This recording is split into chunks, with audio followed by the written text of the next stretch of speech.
Okay, welcome back to the channel, guys. Today we are continuing with every exceptional card in beta. If you want to start with the format overview video that we did on beta, and then I would watch the ordinary review probably first as well.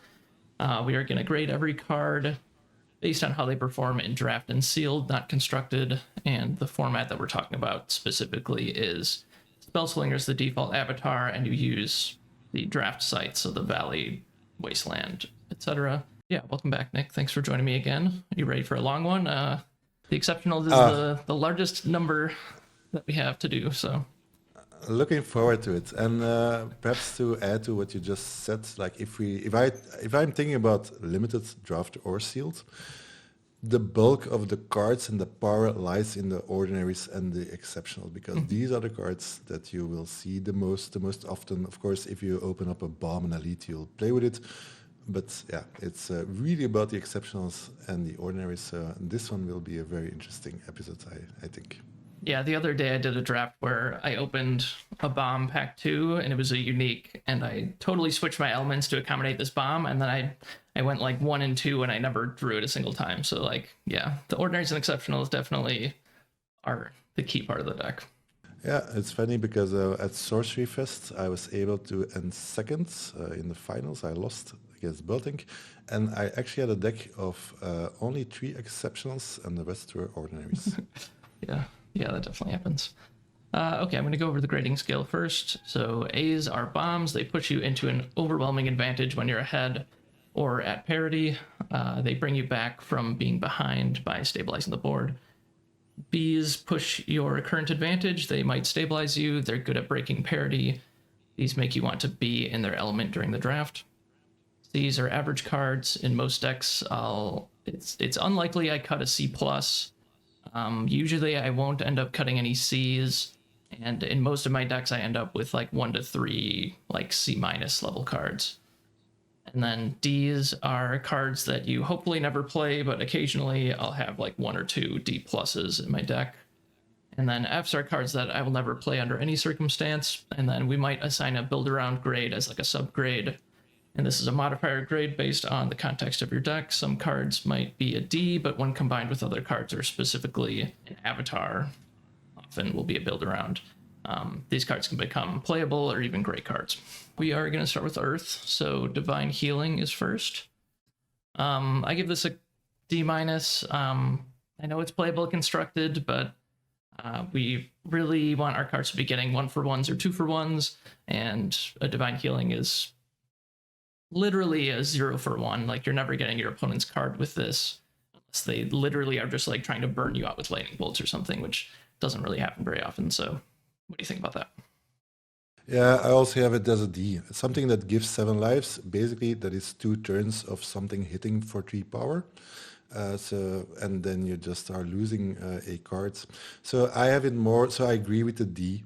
I think the only reason to play it if you want to stall the game, but in limited it's very difficult to find really a deck where you want to stall. So I would just give it a build around C+ to even B- when we're talking about perhaps Archimago, which I don't think is an easy thing to play in limited, or perhaps Battle Mage. There is perhaps the only things that, because there you can get the card advantage, so that's the only side comment, but it rarely happens. Yeah, it's interesting. Like, if you are in like a racing situation, then Divine Healing's really good, but just enough of the time it's just not going to do anything, and that's just too big of a risk to justify most of the time. No. Next one is, wow, Gnais, not Gnomes. I hope that is how it is called, because honestly I never name it because I never play it. It's a 1 mana, 1 power minion for 1 earth threshold with burrowing. It's an exceptional. At the end of your turn, gnomes may burrow. Yeah, same comment for all 1 power minion, and this one, okay, it burrows for free. So the gimmicky thing is like, it's a bit like a Sly Fox. Like, you can get under the opponent's sides and move up, hit it for 1, and then burrow again. But honestly, not good enough. I never played with it, so perhaps it's magically good, but I don't see it. I give it a full D. Yeah, okay. Yeah, I give it a D-. Basically, it doesn't do anything.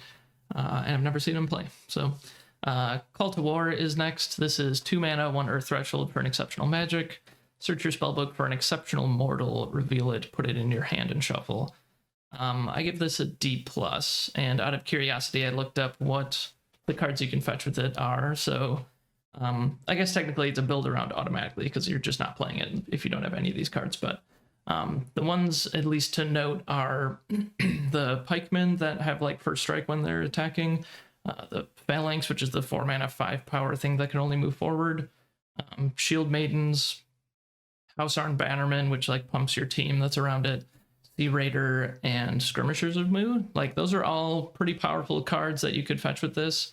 So I could definitely see playing it, but like Common Sense can tutor for like a removal spell or a big minion or something else. Like it's definitely a toolkit, whereas Call to War might only have one target in your deck, and if you already drew it, then it literally does nothing. So I think the build around potential for this is like pretty low. Like I'm never going to prioritize picking this in a draft, but I could technically see putting it in a draft if I had like 2 or 3 targets for it ideally, which is going to be really hard to do. Yeah, exactly. Like all the cards you mentioned are really powerful, but they are not like bombs. So how many do you want to have in a deck? So I think you should at least have 3, because even with 2, like, can you imagine that you draw this as the third one, the Call to War, and you cannot do anything with it? So, all right. But at least like 4 out of the 6 were all Earth cards, so like maybe you can do it. But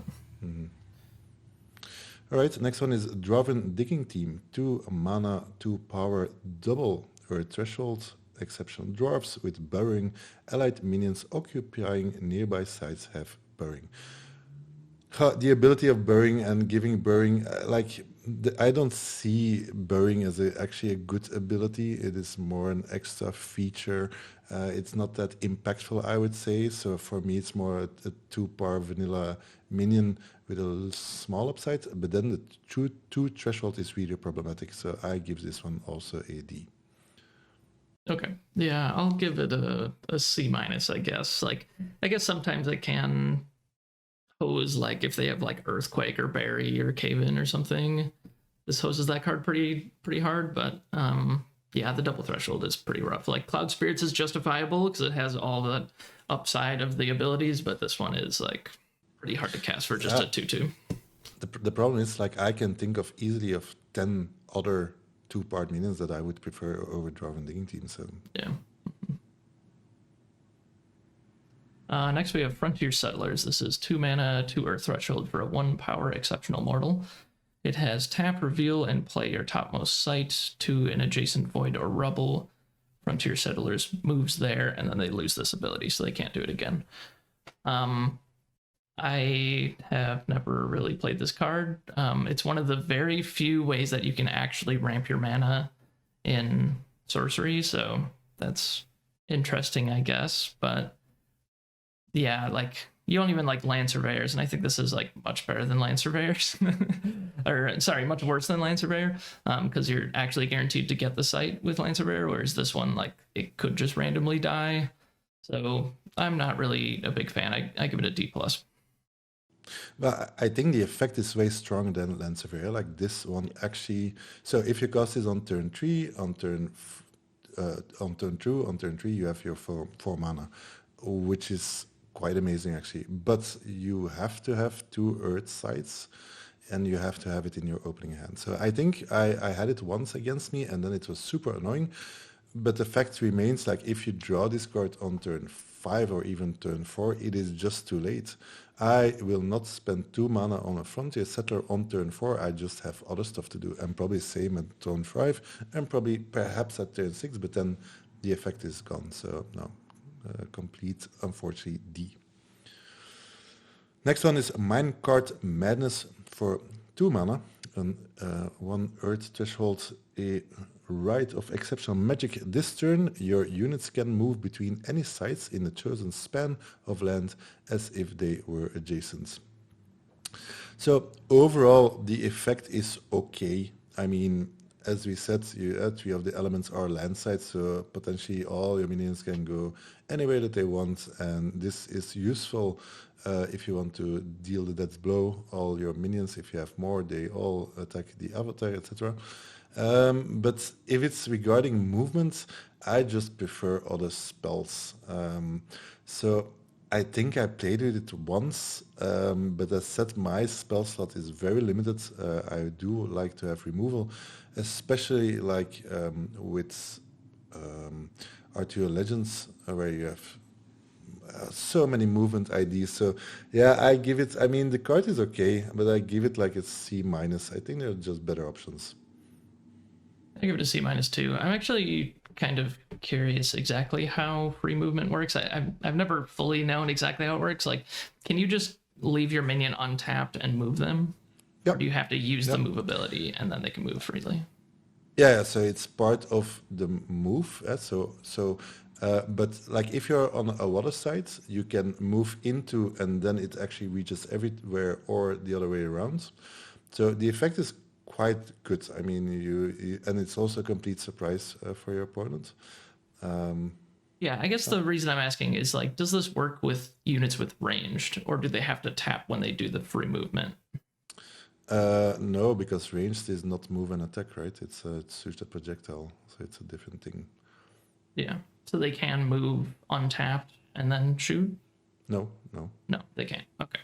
Yeah, I was like comparing this to like tactical move, and I think that's the reason it's much worse than tactical Yeah, move. indeed, tactical move is so much better than Minecart Madness, in my opinion.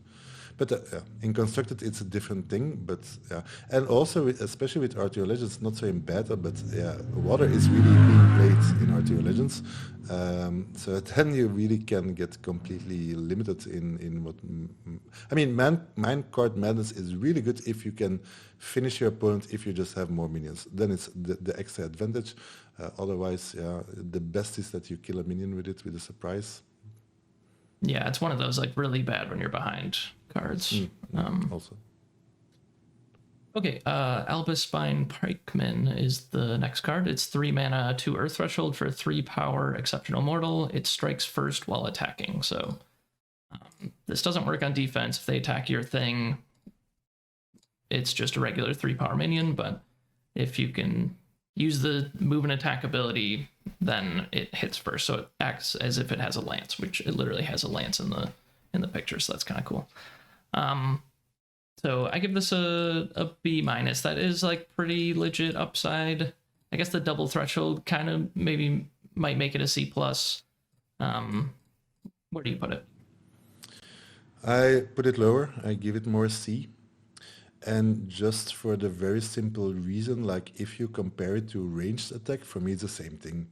I will never put a 3-part minion next to this thing because I will lose it. That's the same with ranged. You will never do it. So the only way when this upside has an effect if you combine it with extra movement, because otherwise it will never happen.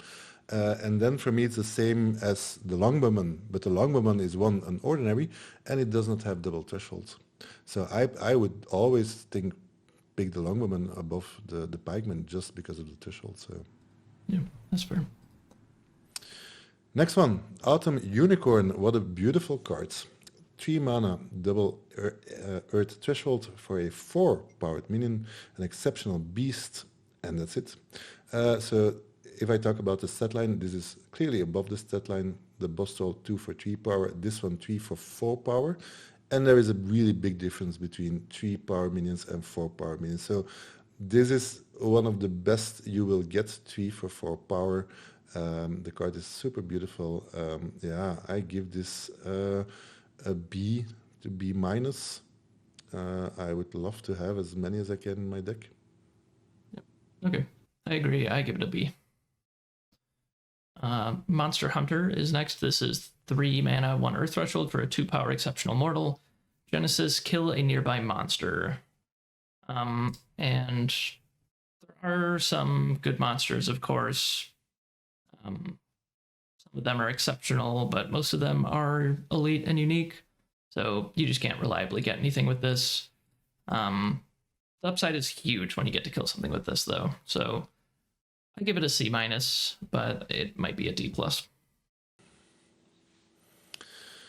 Yeah, for me, this stacks with all the other cards that are so narrow in their ability. As I discussed, my personal thing is that Mortals is different because you really have so many Mortals, but Monster, it is at this moment very limited.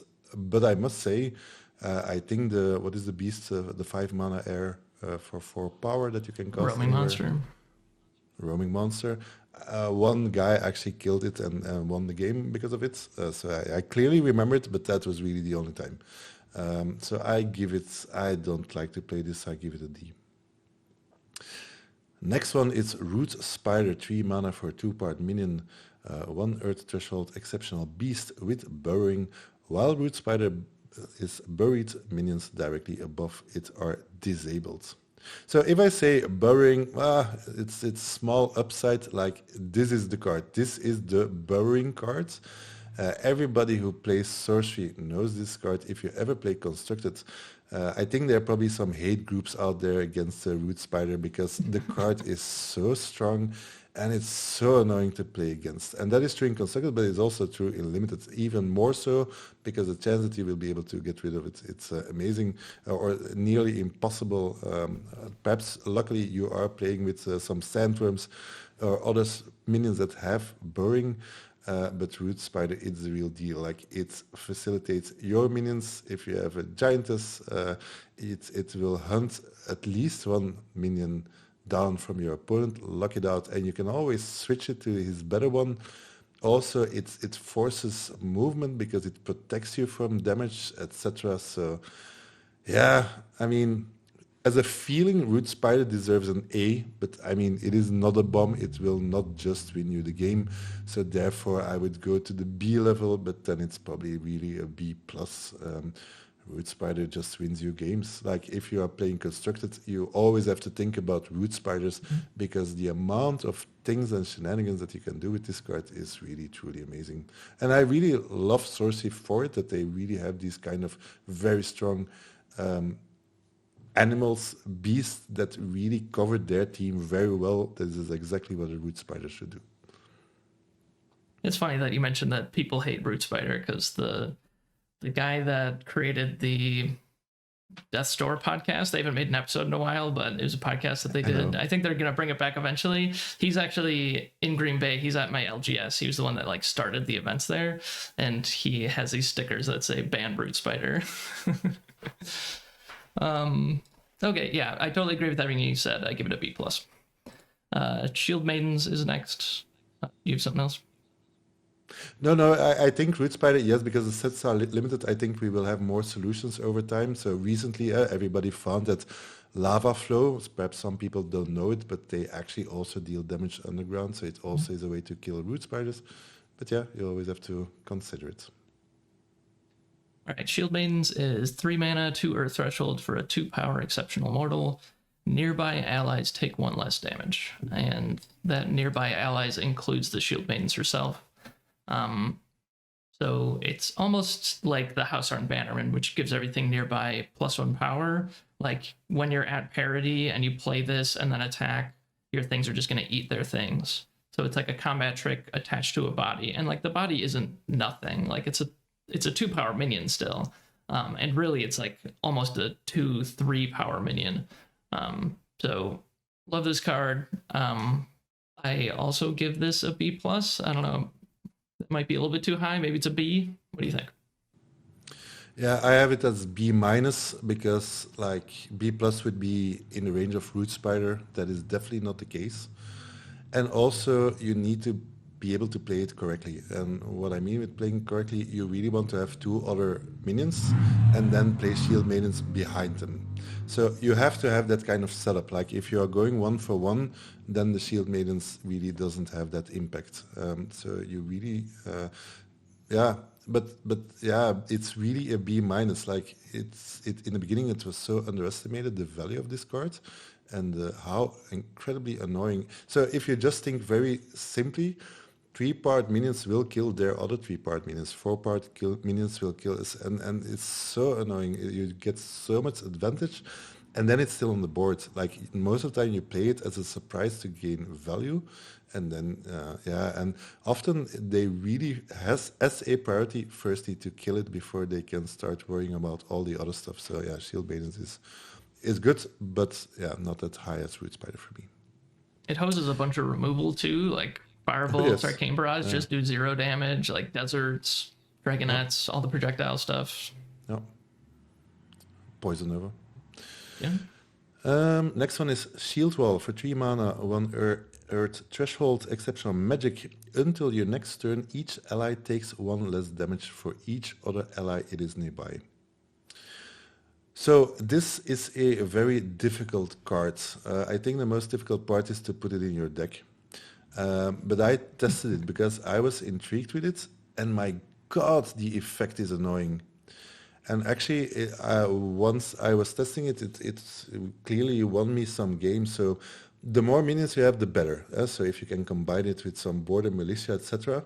So I know when I cast it, basically all my minions had 4 damage that they would prevent. So basically, you are just a full turn protected, and that is also what it says. It is until your next turn. So it's not only in your turn, it is also in your opponent's turn. So basically, you can also block anything.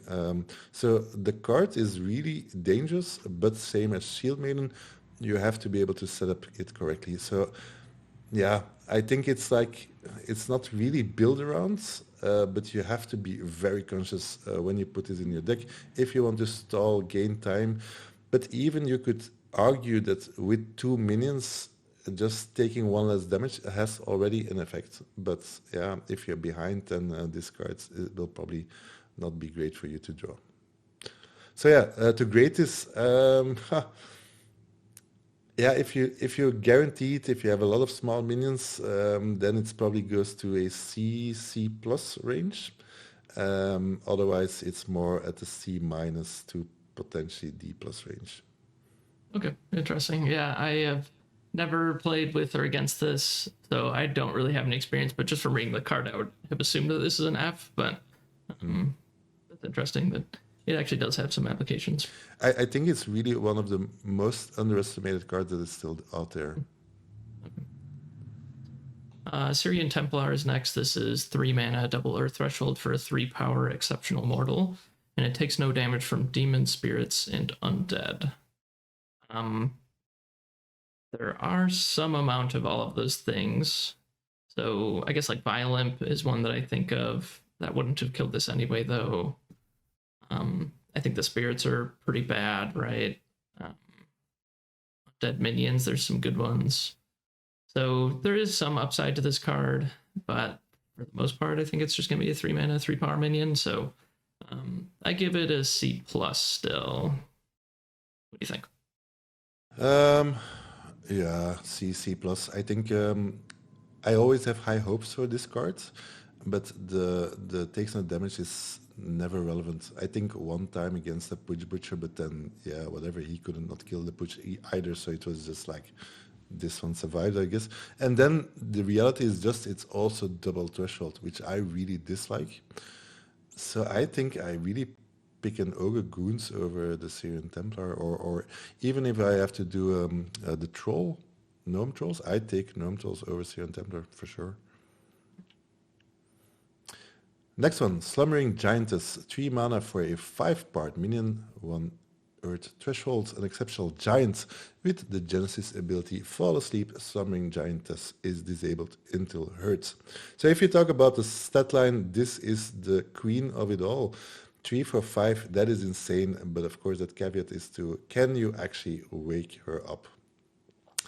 So, you probably need to play with fire, for sure, with violins, kobolds, deserts, whatever, which is not that easy to do.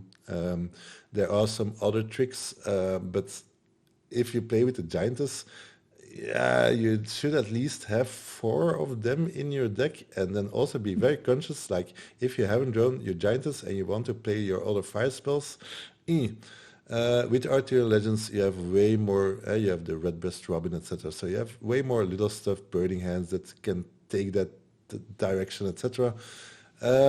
Difficult. So it's definitely a build around. So if you don't consider this, then I would say it's a D. It's just unplayable. If you cannot wake her up, then you will just have given a free card to your opponent. If you build around it, I then give it. Then it's probably on in the B level, right? Yeah, but it's not that Yeah. easy.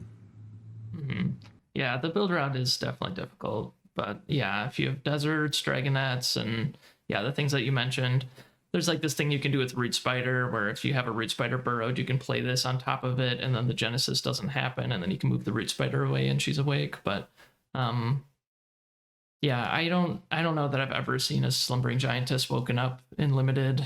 So I gave this an F, but a build around B, which yeah, the build around difficulty on this is pretty high. And also like if you talk about Vile Imp, you're also giving away 2 damage that you would do with your Vile Imp to something else. So I have played with it. I mean, it is still amazing, but you really have to know what you're doing. All right, Tragedy Worry Ward is a 3 mana, 2 Earth Threshold, 1 power exceptional mortal. And it has units nearby take no damage from magic spells. I don't think that anyone's really playing this in limited, so I gave this a D minus. I mean, if you don't like a 1 mana, 1 power minion with slight upside, you definitely don't want a 3 mana double Earth Threshold 1 power minion. So. Then we come to Vanguard Knights, 3 mana, 1 Earth Threshold for a 2-powered minion plus something. Exceptional mortals, because Vanguard Knights have +2 power if they alone are the furthest forward of your units. So this was a bit of a tricky card. I thought in the beginning like, wow, this is amazing. 3 for 4 power, so strong. It is 1 threshold, so you can always play it. Then it got a bit backlash because once you have more minions on the board and etc., and sometimes you have to move backwards, etc. But I still think this card is actually incredible. If you play it right, it is always a 4-part minion. It's actually not that difficult. You get limited, of course, because of it. You really have to make sure. But like you probably will be able to trade it in a good way, and then it did his job more than. And actually, I think one of the last drafts, somebody had in draft second turn pawned into Longbow Cat, which was very scary. And then I could put my third side and then actually cast a Vanguard Knight to the left, which was safe. And then the cat traded for the Vanguard Knight. So I was super happy to have this card. So I think it's actually very good. I guess C plus is where it belongs, or B minus is a bit too much, I think. But yeah, a solid C plus plus. Yeah. Okay. Yeah, I landed on B minus. So pretty close there. York Crossbowman is next. This is 3 mana, 2 Earth Threshold for a 3 power exceptional mortal. Seems to be a lot of those. This one has ranged and it takes no damage from ranged, which is super not relevant, but sometimes it is, I guess. So, yeah, I mean, I would take the Longbowman over this one, the one that's just single Earth Threshold and doesn't have that, doesn't take damage from ranged ability. So, but I think the grade is the same. I give it a C plus. Yeah, it's the same as the other one with the first strike. Like Longbowman is just better. I really do. I mean, do not underestimate the double threshold stuff. And yeah, if you're in Earth, then you should be very heavy in Earth, and then it really does not matter. You just have this very small upside, but it's neglectable. Next one, Cave in 4 mana, 1 Earth Threshold, exceptional magic, burrow all minions and artifacts occupying target land site. Yeah, amazing cards. It's very similar to Bury. It's often the same as Bury. It just costs 1 more, which is annoying. But sometimes you can actually get lucky between brackets because sometimes your opponent really has to, if he wants to play optimal, put 2 minions on the same side. And if there is an artifact with it, you just gain that as well, which is different. With Bury, you have to choose between the artifact or the minion. Here you can do both. Let's say they have like a sword and shield or whatever. So Cave-in really deserves its place next to Bury. They are really different cards. I prefer Bury, I think, but I don't mind to have 2 Cave-ins. It's not a big deal. So yeah, this is on the C plus level to me, or C plus plus high. Yeah. Okay. Yeah, I gave this a B, which I think I might have given Barry a B or a B plus. Technically, it isn't all upside. Like, you could have your own minions there and have to move them away or something. So technically, you could kill your own stuff with this. Like, that's not really that much of a consideration. But yeah, I mean, this is one of those cards that it's like, okay, I think I'm gonna win this game, and the few cards that you have to think about are like Poison Nova, Earthquake, and then Cave In are pretty much the cards that I think about. So yeah, very important to the format. I give it a B.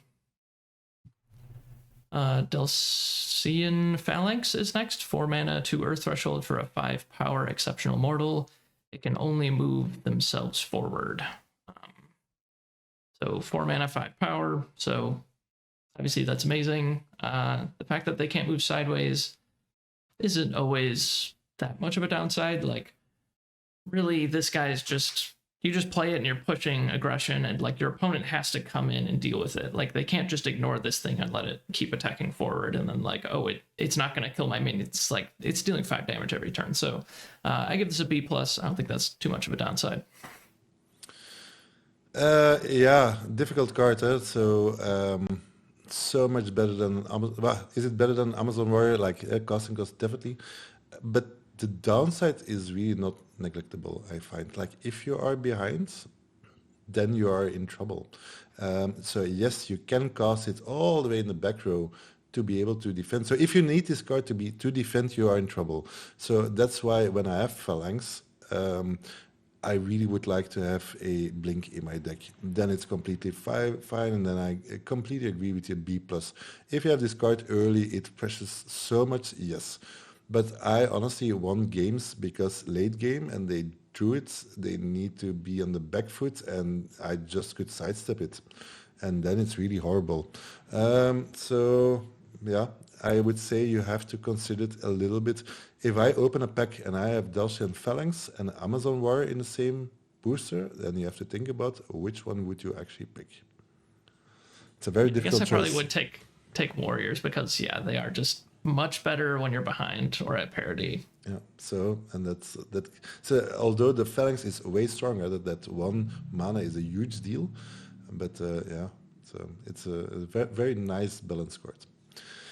Next one, House Arn Bannerman, 4 mana, double Earth Threshold for a 2-part minion, exceptional mortal. Other nearby allies have 1 power. This card is so strong, and it didn't look like it in the beginning. It was like, oh yeah, this is probably okay, but it's quite expensive. It only has 2 power.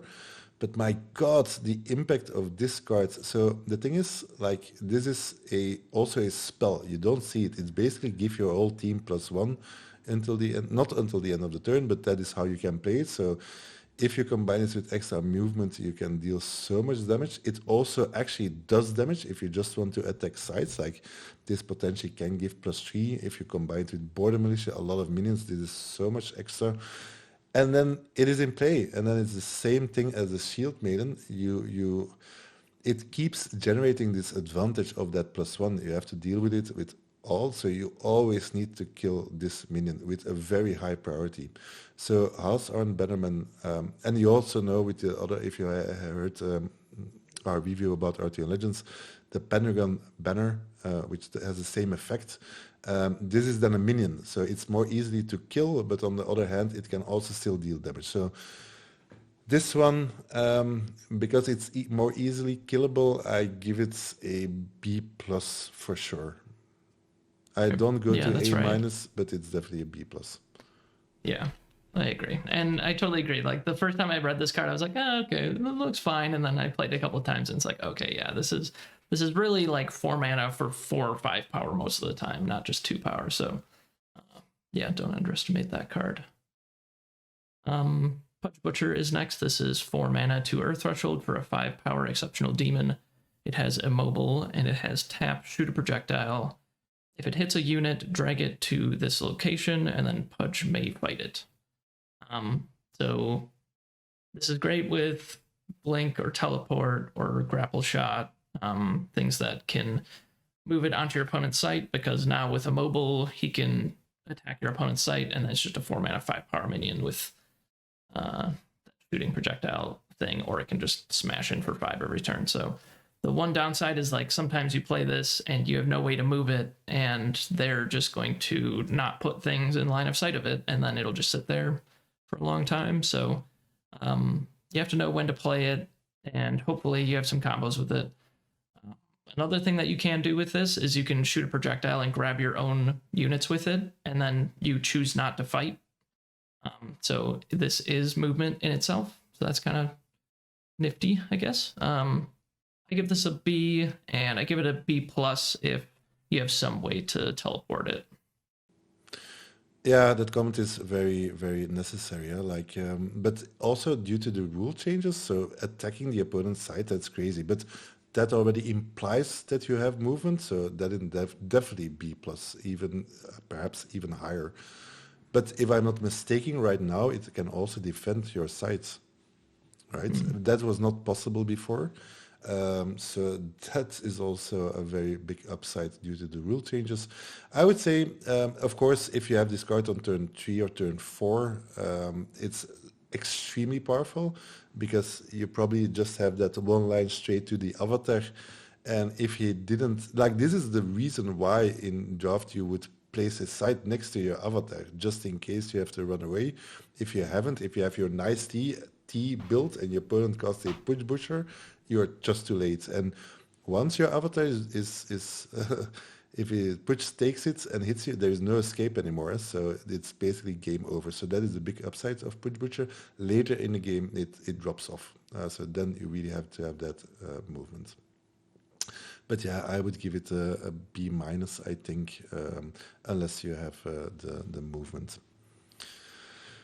Next one, 5 mana for a monastery gargoyle, 3 power for 1 earth threshold, an exceptional beast. It says at the start and end of your turn, choose whether monastery gargoyle has airborne or is a non-minion artifact. If I think about my stat line, 5 mana for a 3-powered minion is not good. This is what I was thinking in the beginning, like this is actually not playable. There's so many better options. Just give me a Plume Pegasus, which I think is still true. But the moment I start testing this card and playing with it, it is incredible. For the sole reason is you cannot kill it. So it really says at the start and end at the turn. So that means in the beginning of your turn, it becomes a 3-powered flying minion with airborne, so it really goes everywhere, so it will always get its attack in. And if you, at the end of the turn, it nearly always becomes a stature, so it is just untouchable. And it is a 3-powered minion, so it does a lot of damage. It puts a real clock on. And if you really want to and take the chance, then you just leave it as a 3-powered airborne. If you want to block 2-powered minions, etc., then I would expect it will probably die. But yeah, I actually, it is difficult. I do not always put it in my deck, but I think in draft I'll definitely pick 1. I don't know if I would go for 2. So I give Monastery Gargoyle a, I would even dare to go to a B minus. Yeah, I gave it a B minus as well. And yeah, it doesn't look that strong, but it really is. Like, yeah, the ability to make it so that it's basically unkillable on your opponent's turn. Like, unless they happen to have a dispel or something, like they just can't destroy artifacts. So yeah, really tricky card. But yeah, that's the same rating that I gave to Plume Pegasus, so it's on that level. Next we are moving to fire. So we're starting with Awakened Mummies. This is 1 mana, 1 fire threshold for a 3-power exceptional undead. You can summon Awakened Mummies burrowed safely. Well, you have to. You don't have the option. It has to be summoned burrowed safely, which means that it's like underground. It doesn't have burrowing, but it's safe. And then when an enemy unit moves onto the ground above them, they unburrow and intercept. So this has been errated, I believe, to they unburrow and they fight. But yeah, so you put this underground, and then you just have to wait for them to move on top of it, and then it triggers and comes up and fights. Um, so I've never ever seen that happen. Obviously, like no one's gonna do that. So unless you have some like force movement stuff, and your deck is terrible, then you're probably never playing this card. So I give this an F. Yeah, so I think also here, I think this was probably one of their first cards they invented. That is how I read it, because conceptually it is really amazing, and I like the art, and it does what it is. But honestly, this is the worst card ever made in any of the TCGs, I think. Like, yes, it's 1 mana, but you see it there. It's not a surprise. So you will never walk into it with a 2-part minion. And if you have a 4-part minion, you're happy to walk into it because then it's a free. So it's like it doesn't make any sense. So the only thing that the card does is area control, but then very limited, only for 3-part minions.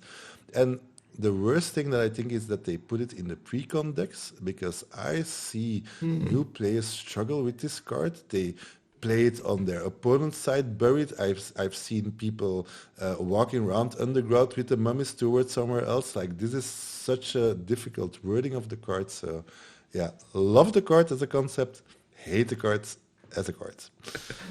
Next Yep. one.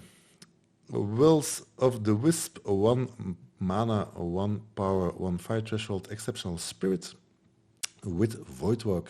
Whenever Wills of the Wisp are attacked, they may teleport to a nearby void or location to evade the attack. So this is, so I don't like 1-part minions. I think this is one of the exceptions that I never play. So the card is actually decent. Because it stops anything like 6 powers, 5 mana, Amazon Wars. It's always important to know, how do I deal with Amazon Wars? This is a very good way to Amazon Wars. But if your opponent plays with deserts, so nowadays it's more safe, but they can actually, if they can cast a desert under it, it dies. It doesn't happen that much, but that also means that if the realm starts growing, you have less space. So there will be, in the beginning, it basically can block anything that there is.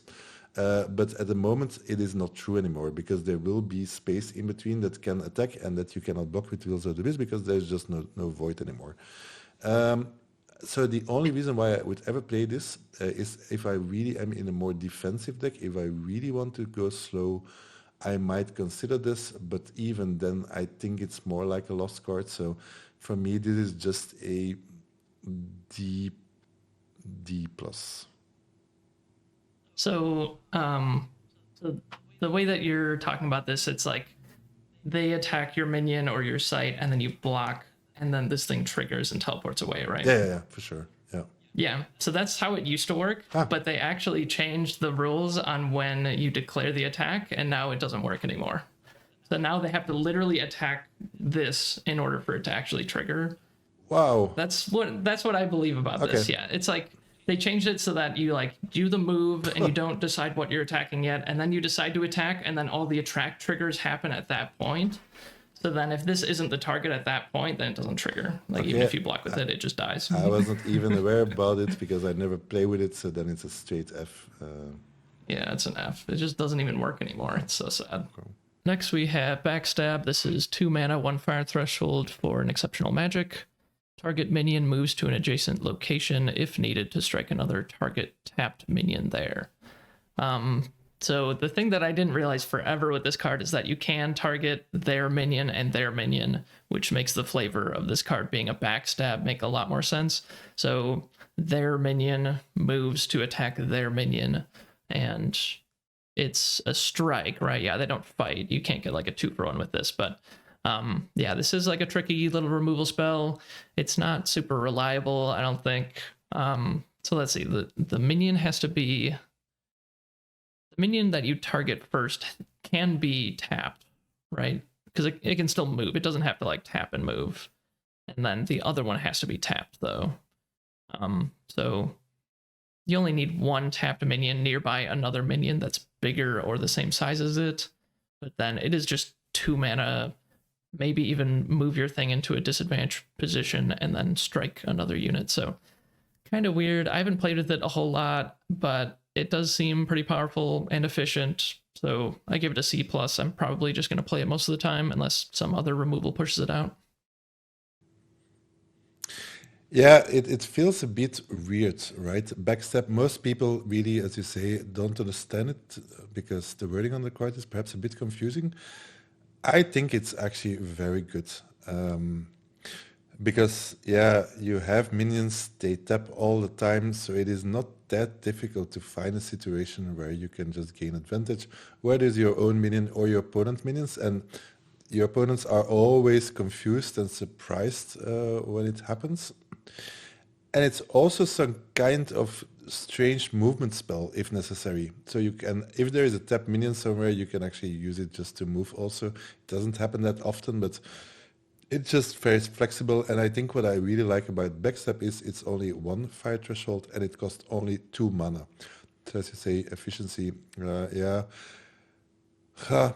There are other better removal cards, but they are all more expensive. So yeah, it's a good card. B minus is probably a little bit too high, so it's a very solid C plus, and I will always play one in my deck. Yeah, that's interesting. And think about that part of it either. Like either part of this can be your minion or their minion. So Yeah. just keep that in mind. Next one is Lava Salamander. It's a 2 mana, double fire threshold, 1 part minion, an exceptional beast fire spellcaster, and it takes no damage from fire spells.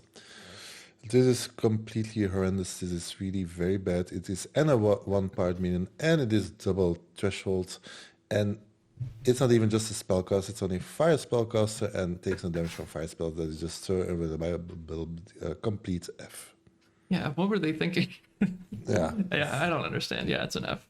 Okay, Swiven Scout, 2 mana, 1 fire threshold for a 2 power exceptional mortal.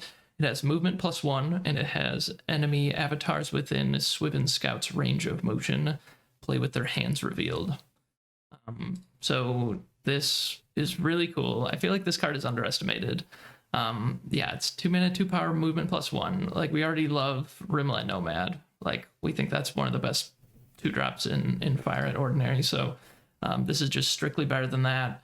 I mean, the desert thing didn't ever really matter. So yeah, and then being able to just see your opponent's hand, like that's super relevant. Yeah, like knowing whether or not you can safely put multiple minions on the same site. Yeah, what tricks that they might have the next turn. Like there's tons of stuff that you can play around in Sorcery with the movement and everything. So yeah, this card is super solid. It's definitely at least a C plus. I gave it a B minus. Yeah, I'm there as well. B minus. It's amazing for all the reasons you said. If this would have been a 3-part minion, it's definitely a B. So it's more about the power. But yeah, the extra thing just to be able to see the opponent's hands. It's. I mean, you just know their whole battle plan, and that is valued so highly. And it's amazing. Next one, Wayfaring Pilgrim, 2 mana for a 1-part minion with 1 fire threshold, an exceptional mortal. Whenever Wayfaring Pilgrim enters each corner of the realm for the first time, you may draw a card. So in Constructed, it's a completely different ballpark because you have so many more ways to get advantage of this. In Limited, basically, yes, you will be able to reach a corner. So basically, it is a cheap Apprentice Wizard. You will just draw a card. But I'm also not a fan of Apprentice Wizards, so I would just say put a decent card in your deck. And can you imagine that you are not in the corner and you draw this thing, and then it's really a dead card? So yeah, the best thing is it just draws your card. So I give this a D. I never play with it. Okay, yeah, I gave Apprentice Wizard a C minus. That's probably too high, but I gave this a C minus as well. I have actually seen someone teleport it with a Harpies, which is really funny, but yeah, you're not going to have combos like that come up very often. Yeah, but the thing is, then you're wasting a Harpies, which is a very solid card. So you're not killing anything of their side. And both your Harpies is in the corner of the realm. So yeah, anyway. Yeah, maybe with a Ruler of Thule or a Yeah.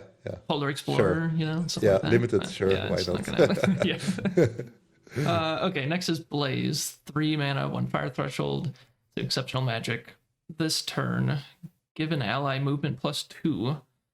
It can't be intercepted, which I don't think that really matters. With the new intercept rules, it really doesn't matter. And it leaves a trail of fire at departed locations. When it stops each unit along the trail, it takes 2 damage. So I guess one thing to note, one thing that I got wrong when I first played this card is that you can't like move back and forth and then deal 4 damage to something. It's like it deals 2 to each location that it was in. So but yeah, this is a pretty solid card.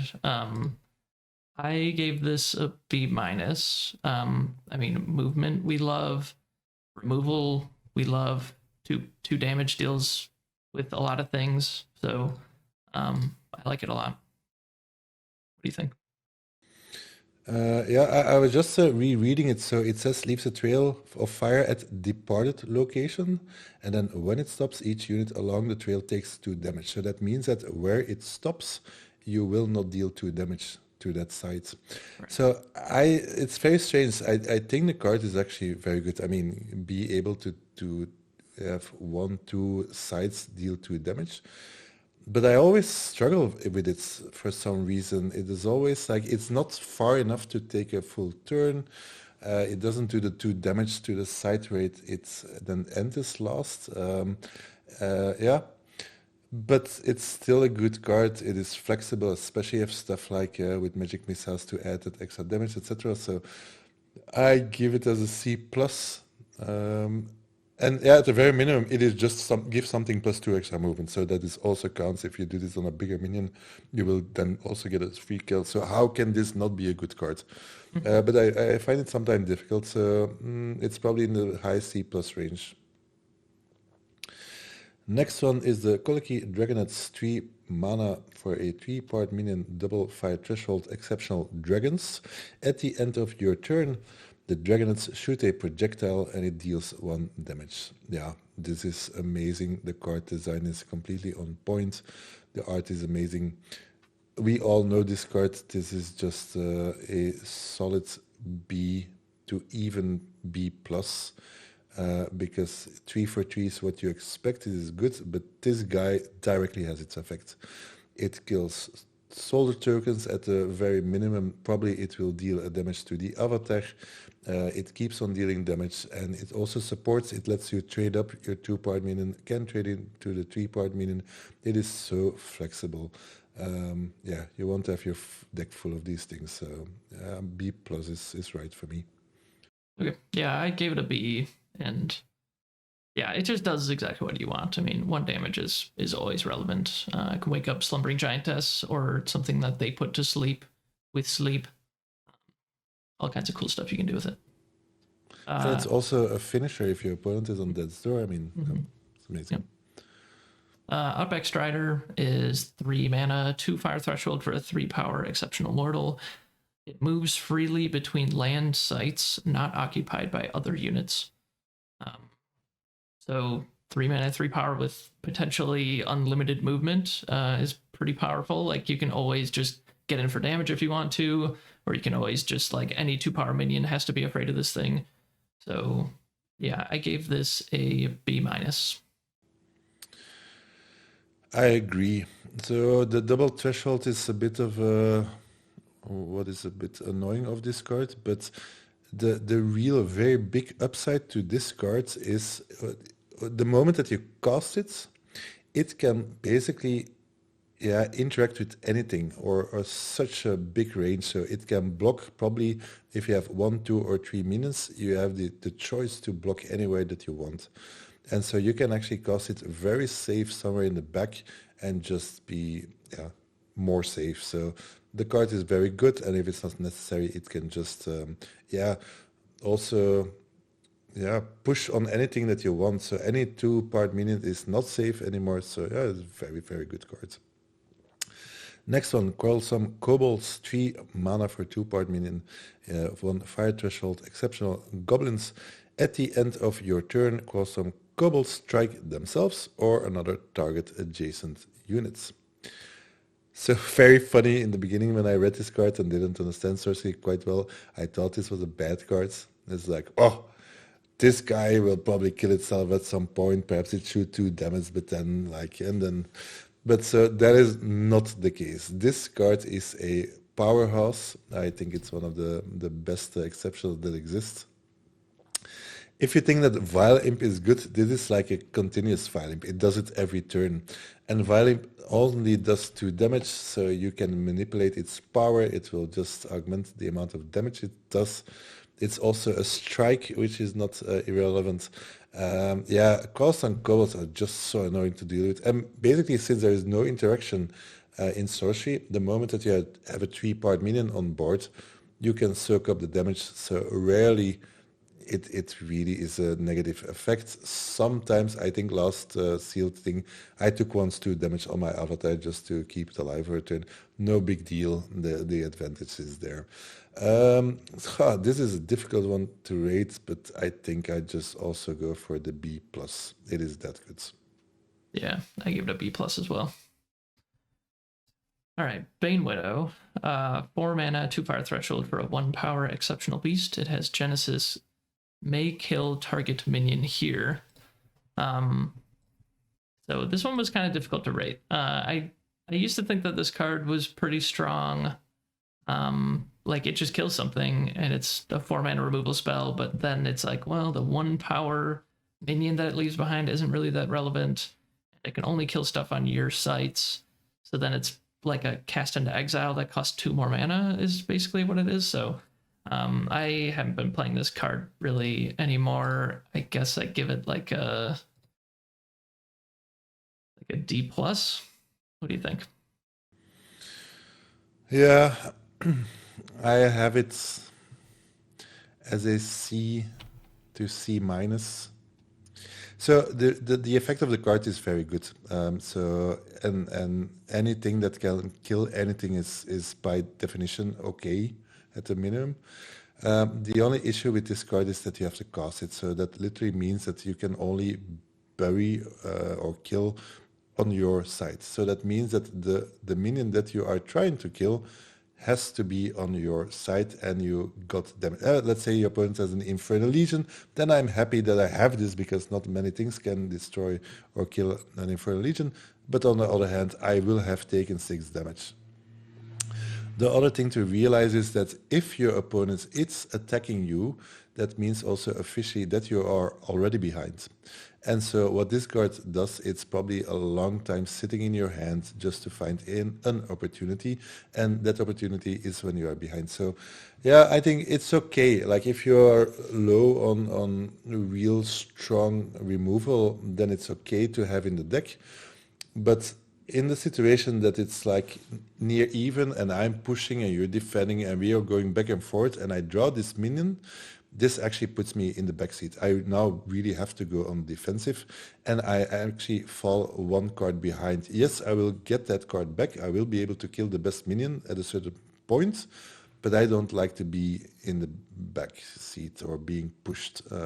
So that is the effect that Bane Widow has. I don't have anything against it. The effect is good.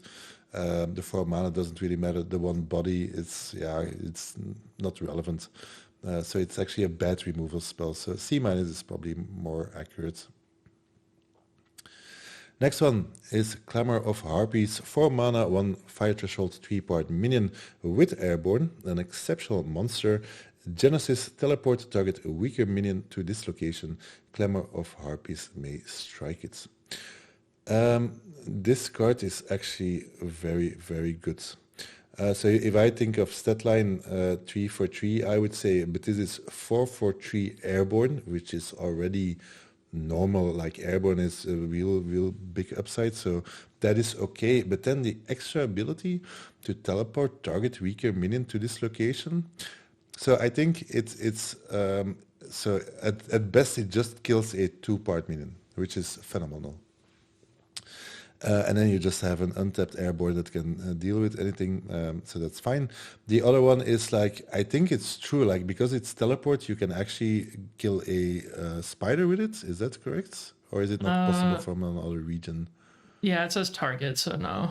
No, okay, then that's fine. It's not that relevant. I just hope always I can kill spiders. But the other extra thing that most people don't realize is that you also can just use it as a teleportation spell.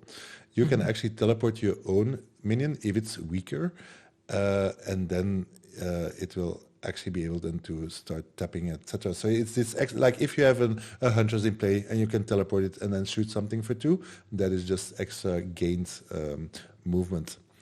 Also, if I think there are effects like that, if you would have a Bannerman and that it gets +1, or with Jihad, you can actually start teleporting. The weaker also evolves, so it doesn't happen a lot, but it might be relevant that you can actually kill a 3-part minion with it.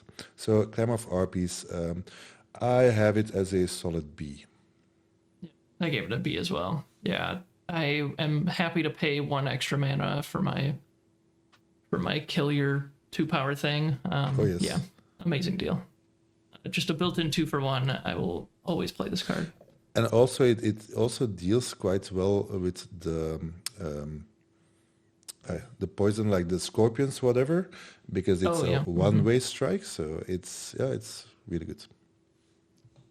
Next is Drought. 4 mana, 2 fire threshold for an exceptional aura. Affected sites aren't water sites and provide no water threshold. This is an F. I mean, water is the least played element in beta, so yeah, I can't imagine ever putting this in a deck. What do you think? It's a complete no, complete F. It's so situational. No, never play this card. Next one, 4 mana for a fireball with 2 fire threshold for an exceptional magic. Shoot a projectile. It deals 4 damage on impact and 2 damage to each other unit at that location. So for me, in the beginning, this was a no-brainer. You would have 3 mana for minor explosion, deal 3 damage. This one would deal 4 damage, and you can actually kill other stuff with it. But the more I played it, I just started noticing that Fireball is just in my hand for such a long time. And it's actually difficult to find good targets for it. And it is actually quite expensive. So Fireball lost interest just because I just stared at it for so long in my hand. It rarely happens that you actually can kill a 4-part minion and then that there is also a 2-part minion on the board. So then it becomes like, okay, I can kill potentially, hopefully, a 4th-part minion. So you want to kill a Sandworm with this, but then it has to be in you're right, it's a projectile, and with 4 casting costs, it is not always that easy to find the target. So yeah, I went back on Fireball. Of course, it is also a kill spell, but then I prefer to have a Heat Ray. So I have it now more as a C plus, I think. Yeah, I have it at C plus, but it is also like trending down towards C. Like it's really weird because yeah, at the beginning of the format, I would have thought this is as good, if not better, than Minor Explosion. But yeah, with Minor Explosion, like often you don't need to really move even to cast it. Like you can go and cover your whole home base with it. And Fireball, you are probably gonna have to move one way or the other and then shoot. And yeah, the 2 damage to everything else, like I've never seen that come up, I don't think, a single time. So sometime, if you're lucky, it does 2 damage to the avatar. But if you compare this card to an Arc Lightning, like I love Arc Lightning, that's so flexible. Yes, you also need to move, but it's just way easier to get the Fireball right. Yeah, Fire just has so much better removal than this, it turns out. Yeah. Hillock Basilisk is next. This is 4 mana, 1 fire threshold for a 3-power exceptional beast. Other minions at rest here and 1 step in front of Hillock Basilisk are disabled. So at rest means it's not doing something currently.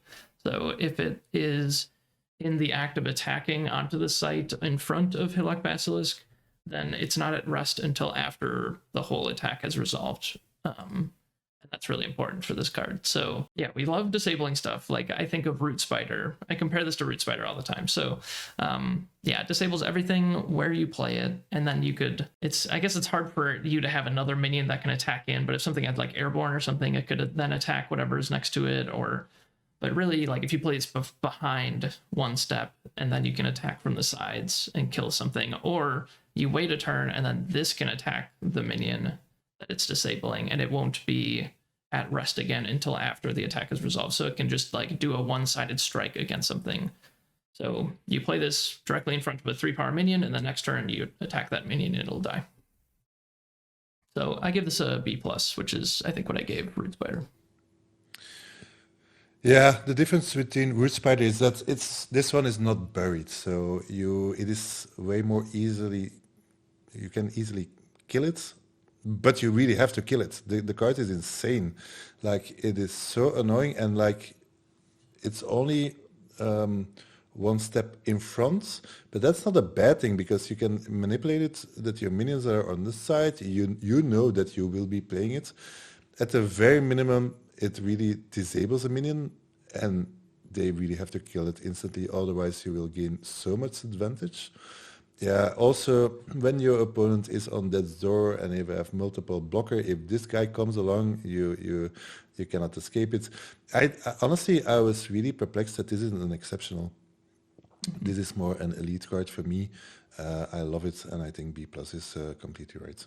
It only has 3 powers, so that's the only thing. Lightning bolts, whatever, you are able to kill it, and you really have to kill it. Yeah, and then the other thing is like if it attacks sideways, then as it enters the site, then whatever it's attacking becomes disabled too. So it like almost isn't even just in front of it. Like it also can move over and disable things as it's attacking it. Like, yeah, such a nasty card. So what did you give it a B+ too? Or? Yeah, definitely. And let's say that your opponent wants to, like, if it's not airborne and they want to get next to it, I mean, you cannot because it will just move sideways and then it will also disable that one. So yeah, it's really, really, really good. Okay, then we come to Leap Attack. 4 mana, 1 fire threshold, exceptional magic. An ally may take a step, and then it strikes each enemy at its location. So I think the counterpart in Arthur Legends is Shadow Strike. It's a bit different, but it's also like 4 mana.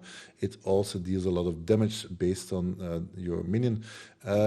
So the only minor thing I could say about this card, it's a little bit expensive. It's 4 mana, but the upside is so ridiculous because it strikes each enemy at its location. I once had it with an Amazon warrior, and basically it was 2 steps away, and I killed 3 minions because all 3 minions were scared of the Amazon warriors and they were trying to deal damage somewhere else.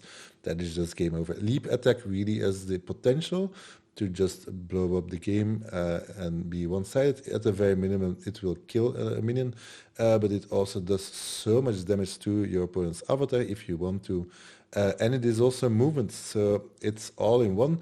The only downside potential is like if you are behind, if you do not have enough minions, yes, it is difficult to cast a minion and to cast Leap Attack.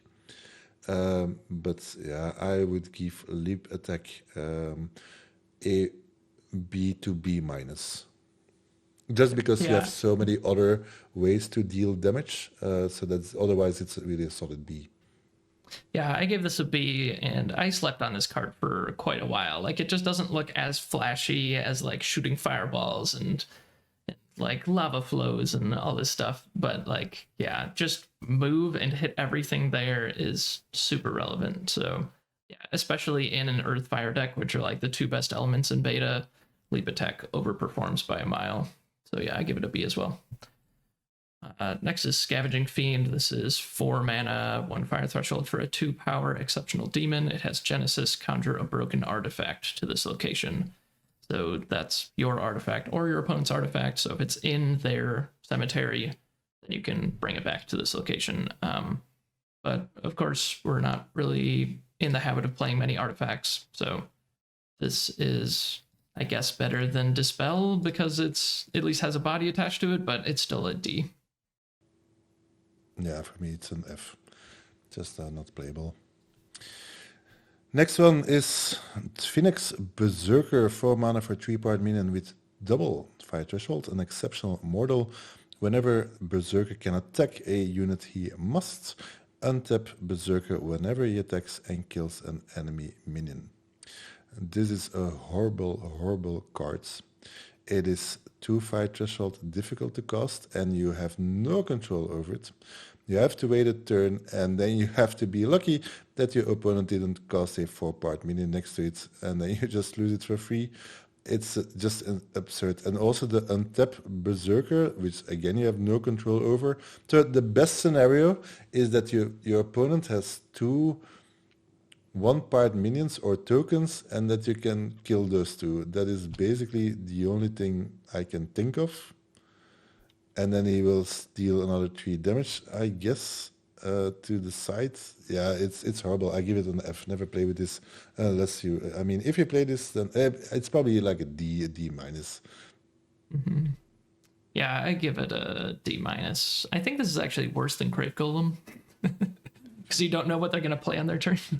Grave Golem is still fine. This Grave Golem is playable. This one is not playable. Okay. Wildfire is next. This is 4 mana, 1 fire threshold for an exceptional aura. Conjure Wildfire atop a single site nearby. At the end of each turn, each unit here takes 3 damage, then move Wildfire to an adjacent location it hasn't visited before. If none remain, dispel Wildfire.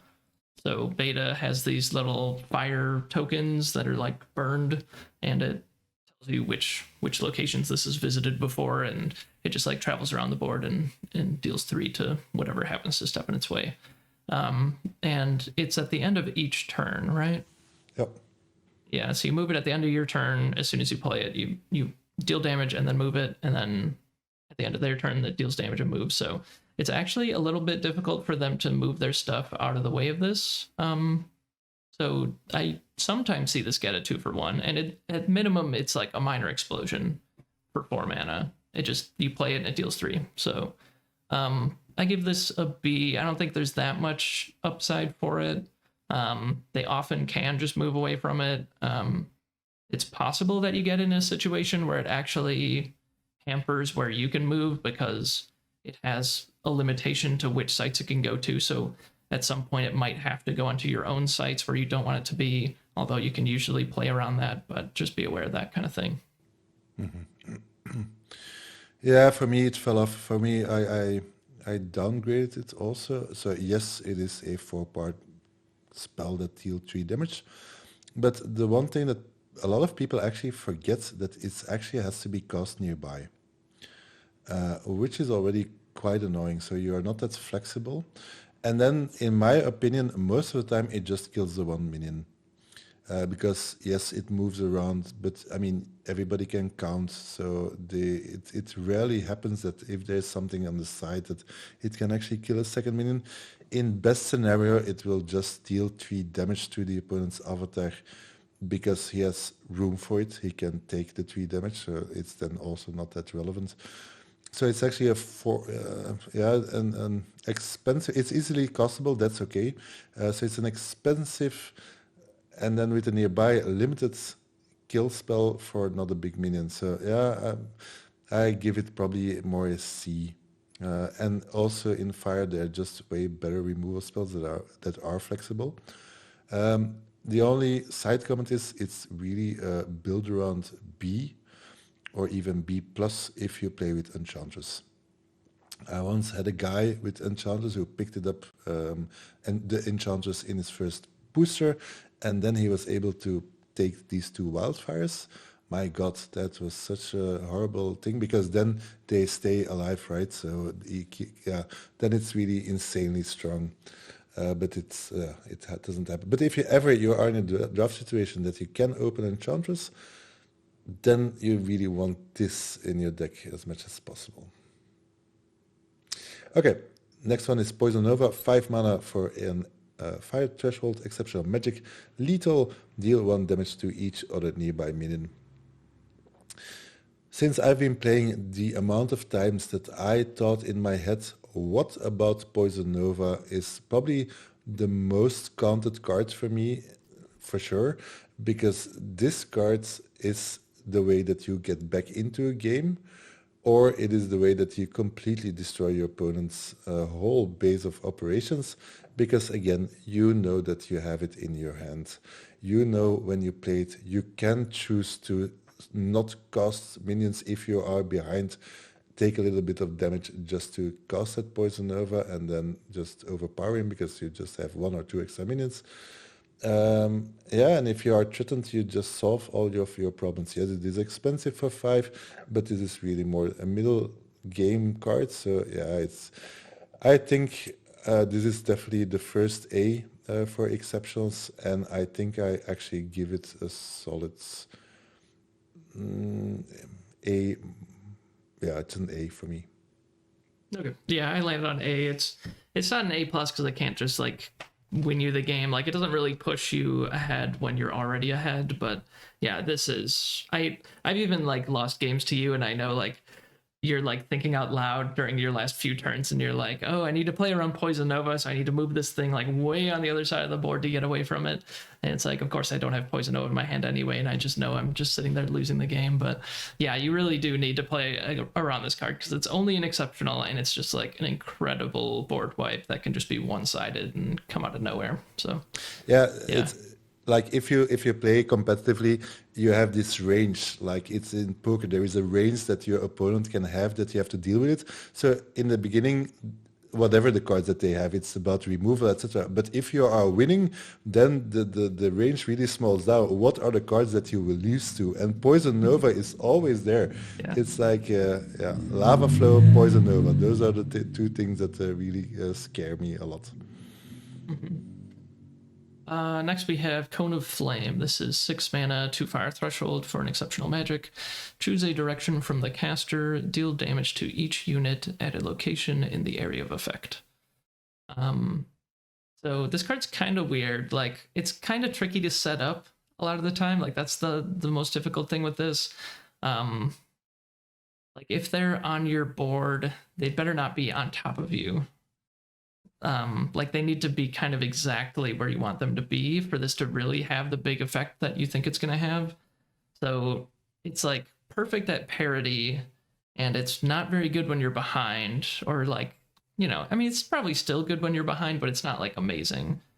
And then when you're ahead, it's probably quite good too, because you can like move your things back 1 step and have the 3 damage hit where you want it to be.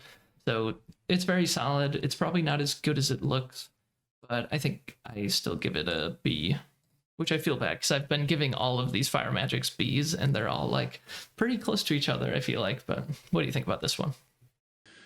Yeah, in the beginning I thought this was a real bomb, and sometimes it is a real bomb. I mean, sometimes you really kill 2 to 3 of their minions, and then it's just game over.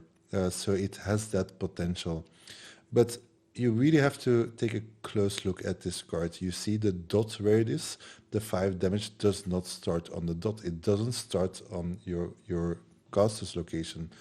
So that means that the 5 damage is up in front, which is the most important part of this card. So yes, it can kill an Amazon warrior, and then it is a bit expensive.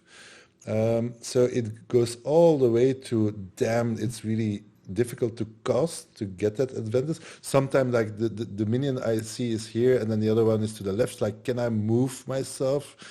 So it's not that easy. And I think nowadays people have gotten better or just positioning their minions better, but nobody thinks of Cone of Flame. It is just too difficult. You think of many other threats. And yeah, so I would go for a B minus. It has that potential to blow out. You know that you have it in. It's also one of the easiest kill spells there are, like no escape for your opponent. So it does all that. I would always put one in my deck. If I would have 2, that's already a more difficult one, probably. But yeah, if I just can take out an Amazon warrior for 6, it's fine. That is definitely okay. And most other spells only deal 4 damage, so it's really makes it a little bit more special. Yeah, another just like difficult thing with the movement of this is that it costs 6 mana. So like by the time you get to 5 mana and you can cast your Poison Nova, sometimes you have to cast it like right then.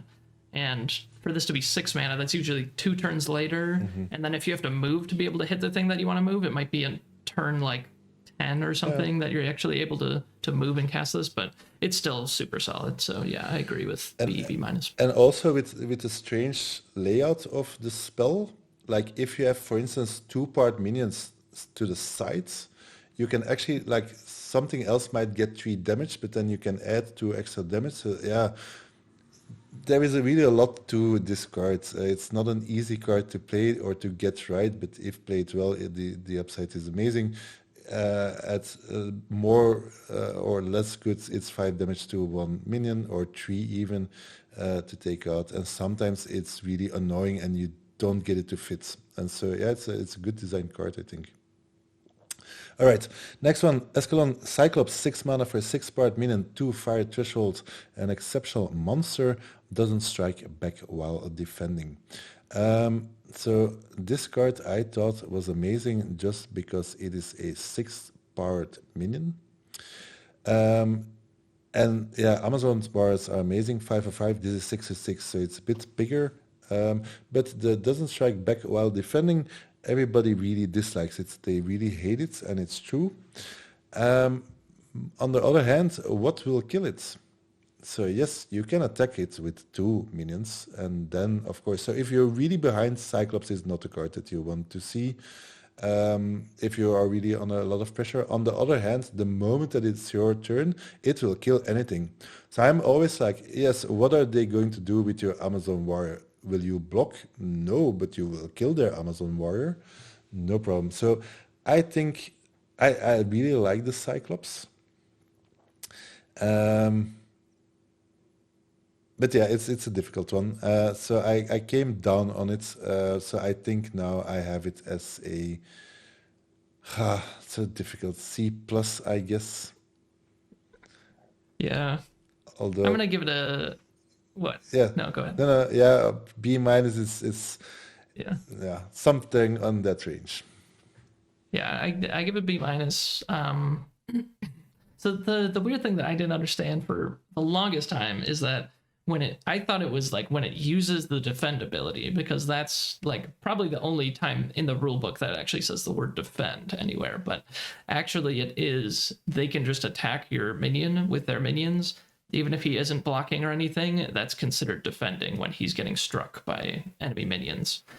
So they can just throw 2-3 power minions into this and kill it and not lose their minions. But yeah, as you said, like not that many things can just kill this. And yeah, I mean, if you're in that situation, you're probably not just putting this next to 2-3 power minions. They're probably not going to be able to do that anyway. But yeah, there is some downside to that for sure. It does downgrade it a lot. And I would probably rather have a 5 mana 5 power minion than a 6 power 6 mana minion, just because it comes down so much earlier. I don't know. So I agree. Hard card to rate, but yeah, C plus B minus, I guess, makes some sense. Okay, we're moving on to water next. We have Dodge Roll. This is 0 mana for a 2 water threshold exceptional magic. It may be cast when an ally is attacked. An attacked ally may move to another adjacent location to evade the attack. So I think this is another card that actually got nerfed, similar to Will-O-the-Wisp. I think you used to be able to block and then cast Dodge Roll to move your thing away, and it would still like fizzle the attack. But this is now like the unit being attacked has to be the one that you Dodge Roll. Not very relevant because no one's ever played this card anyway, so this is the one spell that you can cast on your opponent's turn in beta, but this one's even worse than the one that's in Arthurian Legends. It just doesn't do anything. Like you're probably just down a card. I mean, technically you saved your thing, so I guess maybe it's a 1-for-1, but I still just will never play this. It's a D- to F, I think. Yeah, so the funny thing is that it never gets played anymore because we all think it's very bad and we stop thinking about it. But I remember it's actually one of the best players in Europe that actually used this to save a minion, and then actually he was so far behind and actually he won the game because of dodge roll, which was insane because he moved away and then he was able to pump his minion, kill the other one that was actually attacking, etc.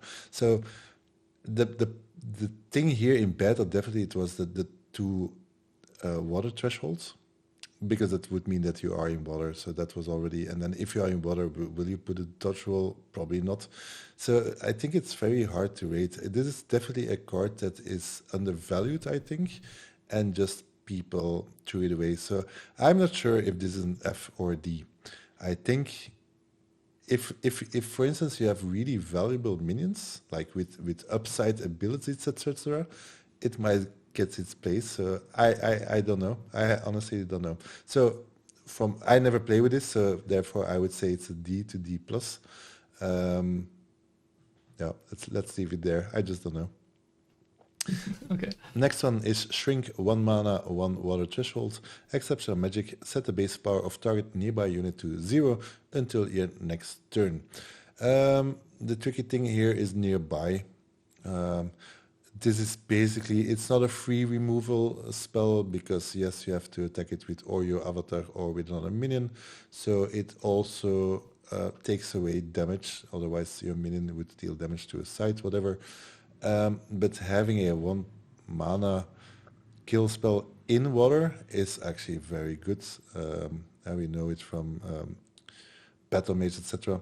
So yeah, I tend not to play with it actually a lot because there are some alternatives, but I still think the card is decent. It will never pull me into water if I can take a shrink. So I would give it a C plus to a B minus. Okay, well, yeah, I have it at C minus, but Okay. I do see it, and I do think it's okay. C minus is probably too low. I used to think of it as like an overpower in water, but it is better than that. Like it does set it to 0. Like it can be a 6 power swing for 1 mana, so that's pretty cool. Yeah, I don't know. Okay, I'll upgrade it to C. Maybe I'll start playing. There are not that many cards that really deal with minions completely, whether they are 6, 7, 7, and this is, it does that. So that's why I give it a little bit higher. But overall, I would say yes, it's limited in play. But like if you know that you are playing it, you will probably find a good way to use it. So it's okay. Okay. Felbog Frogman is 2 mana, 1 water threshold for a 2 power exceptional beast. It can leap entirely over adjacent sites in 1 step. So it kind of has like +1 movement, but it can't move like angle. It has to go like straight forward or straight sideways or whatever. I guess it can leap over like some sites that you want to get around, like a troll bridge or a perilous bridge. It can get over those. But like 90% of the time, it's just a 2 mana, 2 power minion. So I just give that a C. Well, actually, it's very comparable to +1, although it cannot take the turn. So yeah, I'm definitely at C plus. Sometimes you just cast it in the back and you just have the option to double block, jump in front, whatever. So as a vanilla 2 power, it is a little bit better. C plus. Well. Next one, Kaiser, 2 mana, 1 water threshold, a sudden gush of exceptional magic. This turn, flood target side and give each minion their airborne, draw a card. So actually there are 4 good things about it. The first one being it is only 1 water threshold. And then we go to the abilities. Let's start from the back. Draw a card. So it is a cantrip. You draw your card again, and we always love this. So it's a free card. If you don't know what to do, you can just cast this. Yes, you can cast it anywhere because you can just target sites. The first ability is to flood target sites. So if you don't like spiders or sandworms or whatever is below the ground, this is just a free kill spell, which is crazy. Like bye root spider. So that is so easy. It's also not 2 steps away, whatever. It's really anywhere in the realm. You just flood it. That is to kill. The extra advantage, like let's say that you have your pirate ship and waterbound minions, and you can surprise a flood and kill. Yes, you will lose that waterbound ability, but perhaps you can manipulate it later, whatever. You just get that free option. I mean, it's a free spell, whatever what you want. And then it also gives airborne, which I don't know. I completely overlooked these cards in the beginning of beta. But the airborne, like nobody sees this coming. Nobody thinks in water like, hey, suddenly this minion can attack nearby instead of adjacent. So Geyser is so flexible. At worst, you just cycle it, and at best, it's a free kill with airborne or just flooding anything that is burrowed. So, yeah, I think I'm at B to B plus for Geyser. Wow. Okay. Yeah, I give it a C plus, but yeah, there's so many utilities for this card. I do agree. It probably should be in the B range. Also, even if the sandworm isn't burrowed, you could flood the site that it's on so that it's disabled True. and then attack it. Like, yeah, it is like power of flight plus plus plus. Like, yeah, this card is pretty exceptional. Marine Voyage is next. 2 mana, 1 water threshold for an exceptional magic. This turn, your units can move between any sites in a chosen body of water as if they were adjacent. Yeah, this is an F. I don't ever see doing this. Like, they can't even move outside of the body of water. They can move between the sites as if they were adjacent. So it's just moving from water to Yeah, water. Like, yeah, it's a bit as the minecart, right? But here it's just only yeah, water, so it's a complete yeah. F. Next one, Armament Harpooneers, 2 mana for a 2-part minion, 1 water threshold, exceptional mortals. Tap, deal 1 damage to target minion above or below an adjacent water site, and pull that minion to this location. So I misread this card multiple times, and even when I draft it, I always have to read it. That's why I'm reading it so slow. So dealing 1 damage to target minion above or below is good. Like, it's free. And then it has to be an adjacent water site. So that is not that easy actually, because yeah, then you have to be next to it. So I have to be here, there has to be a water site, and then there has to be a minion there.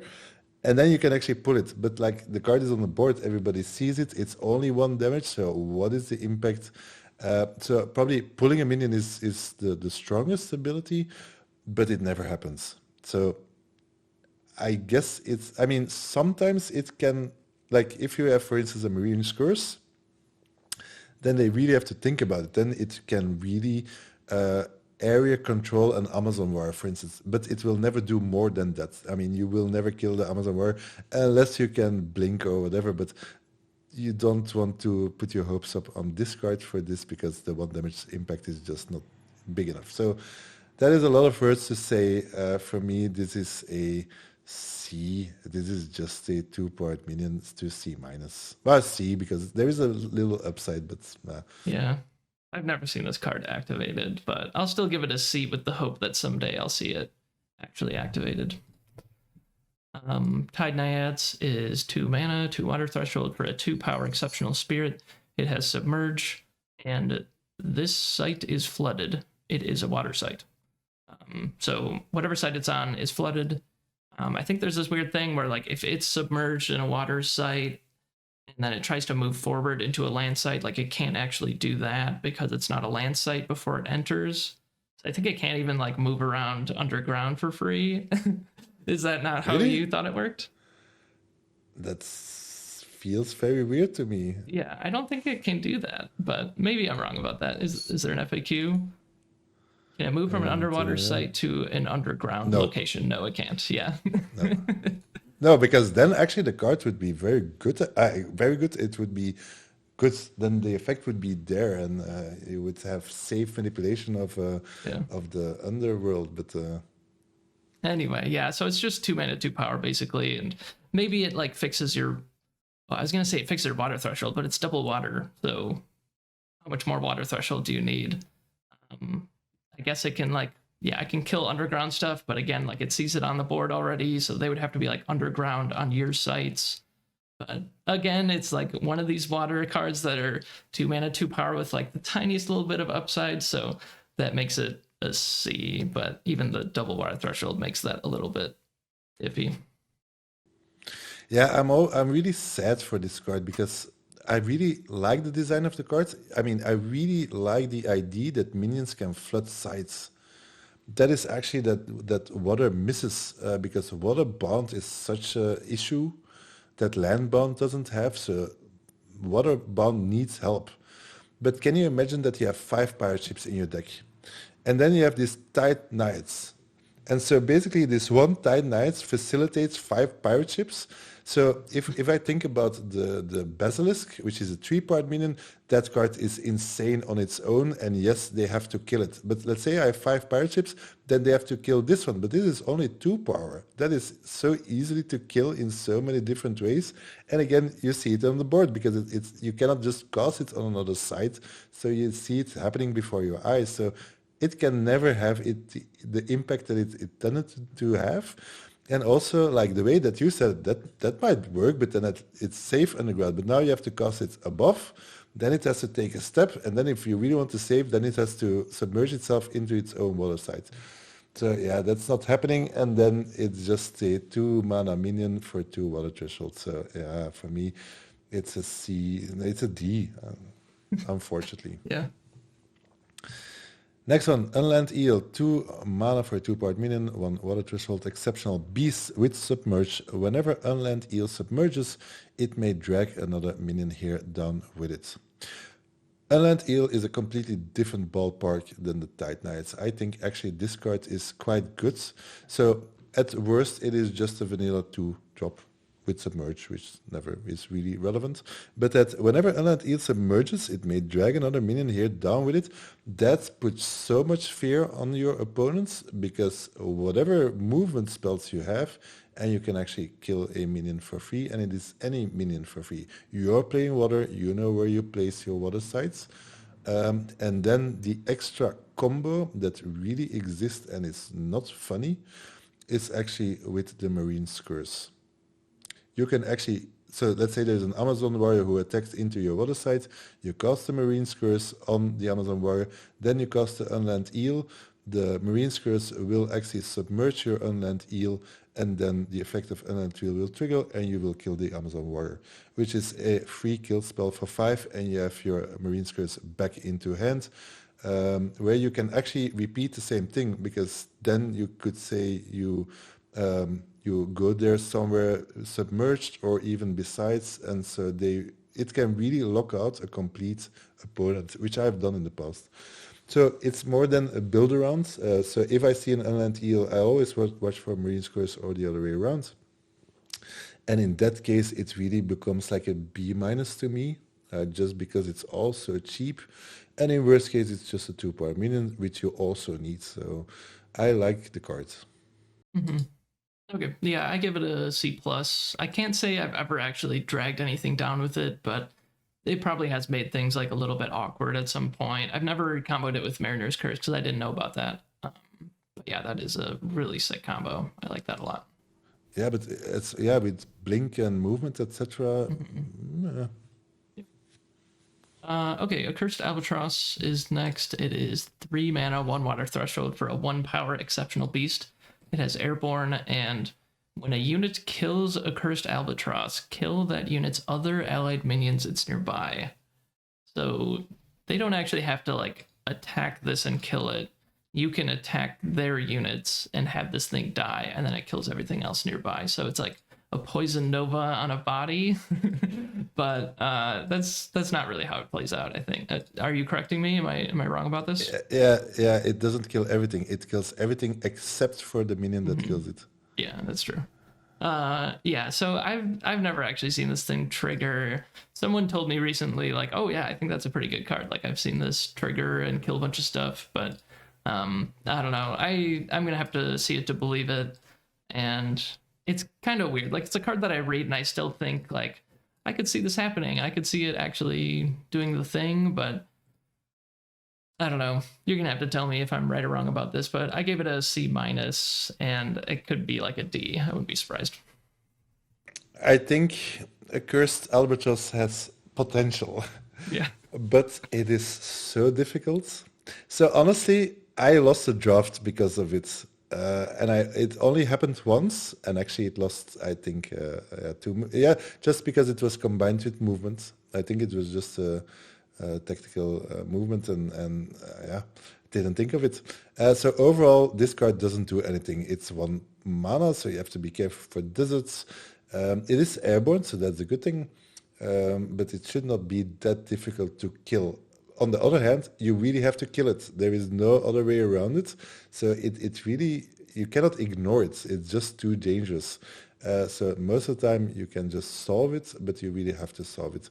So I think this is or bad, and then it's really like a D, never play with this card, or it is really for pro play to really know what you're doing, very sneaky stuff. And then in worst case, they just have to kill it in some way, and then it's 1 for 1. And then I would say it's more to a C plus, but yeah, not easy. I think most people don't dare to play the card. Yeah. You also have to like look up kill credit and understand how that works, because like I still don't know like if the avatar plays a desert that kills this, does that count as a unit killing this and then it triggers and kills things, or is it the desert that gets the kill No, credit? that's a Like, desert. That's a desert, I would yeah. imagine. Yeah. Uh, Yeah, strange cards. Next one is Brobdingnag Bullfrog. 3 mana for 3 part, double water threshold, exceptional beast with a Genesis. Bullfrog swallows another target minion here. He carries it disabled in his belly until he leaves the realm. This one took me such a long time to understand correctly. So I think actually this is an amazing good card. Um, in the beginning, I thought it would just carry something. It would not be reliable because the bullfrog will die at some moment and then you get your minion back. But that is completely not how that works. So it's not because the minion that he's swallowing that he disappears from the board. And that is what I thought. It's like in his belly and you cannot touch it. No, no, no, no. You can just attack it. So basically, if you can swallow a 3-part minion and then you can attack that minion, you kill it for free. If the bullfrog survives your turn, it can kill it himself, actually, if you really want to be safe. The only downside about it is like they can still target. So if they blink out from the bullfrog, actually it doesn't work anymore, if I remember that correctly, because he's not carrying it anymore. So with blink, actually, you just go out and then you got your minion back. So bullfrog is still scary. So the best thing is really to swallow something and kill it right away for free. And then it's really amazing. And then for me, it deserves like the difficult, because it also is a 2 water threshold. So here I go for C plus, I think.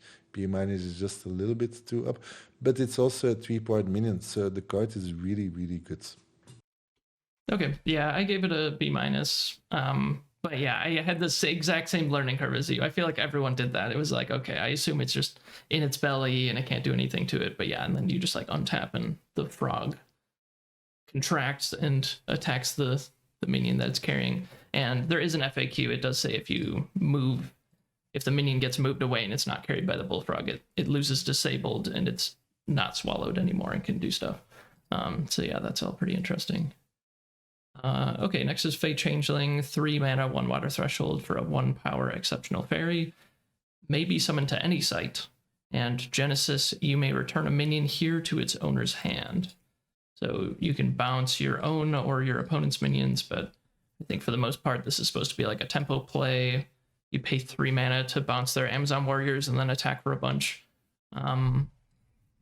I don't know that the tempo is gonna be able to get you far enough for this to be a good card you want to include, but it's not terrible. So I give it a C minus. What do you think? Yeah, back in the day I gave this like a full D. I would never play this card, and I don't like to play with this card. So for me, it's more like a build around aggro removal spell, and then it's actually quite good. Yeah, for instance, you're there like, I'm struggling, and finally I have my vampires, Deperville vampires in play. I can gain some time. Hey, fate changing, take it back. You lose a full round, and you just like if they have 2 minions on the board and you got deal damage, another 4 damage. So then it's actually very good. So yeah, but still, it is so limited. And like, if you are an aggro deck, but you're not getting your aggro there, then you really do not want to have the fate changing because then it just stalls a little bit, and then the value is not there. So yeah, it's really build around, and then it's probably towards a C plus, I would say. So even that is doesn't feel that amazing. Next is Font of Life, 3 mana for a 2 water threshold. An infusion of exceptional magic. Each ally heals an amount equal to the number of sites in its body of water. For me, this is really a D. So it's life gain. Yes, we all love divine healing. It has the same potential, but it's completely not true because that means that your body of water should have 7 sites. And I think you're never mono water. Then in mono water, perhaps it is playable, but then actually it's 3 mana. It's not 1 mana, it's 3 mana. So that's also different. And again, we divine healing, we also rate it very low because it's just life gain. So I think the best thing of this card that actually it has the same casting cost as swap, and everybody's using it as a swap nowadays. If you see it in the deck list, it is not a font of life, it is a swap. Oh yeah, that makes sense. Yeah, kind of a weird thing on this is that each ally heals, so your minions that have taken damage this turn technically heal, but then it's like they probably are tapped and just attack something. So like, what is healing them even doing anyway? So yeah, I give this an F. Okay, Guile Sirens is 3 mana, 2 water threshold for a 3 power exceptional merfolk. It has submerge, and at the start of your turn, force target nearby enemy minion to take a step toward Guile Sirens. This is pretty significant upside, I think. Like, it's no Koinixy, like it can't pull immediately like they do untap and move all of their stuff before this thing triggers. But even then, like, it makes it pretty awkward for them to play stuff. Like they can't just play a 2 power minion like diagonally to this because you'll just pull it and then eat it. So I think it's quite good. I give it a C plus. Yeah, I'm at the same level. The problem is you see it like the difference with Coin Nixie is massive. Coin Nixie, you cast it, you directly have the effect. You directly gain and profit out of it. With Guile Silence, that's not the case. So that is just area control. And then it's just a difficult to cast 3-part minion. The submerge is not really that relevant. And yeah, the force movement, you just see it. So yes, it can stall the game, but it will never really remove. And even here, like if you have extra movement, it doesn't trigger anything or do anything because it's at the start of your turn. So unfortunately, I love the design, but not good enough. So C plus just because it's a 3-part minion. Next one, Marina's Curse, 3 mana, double water threshold, exceptional aura.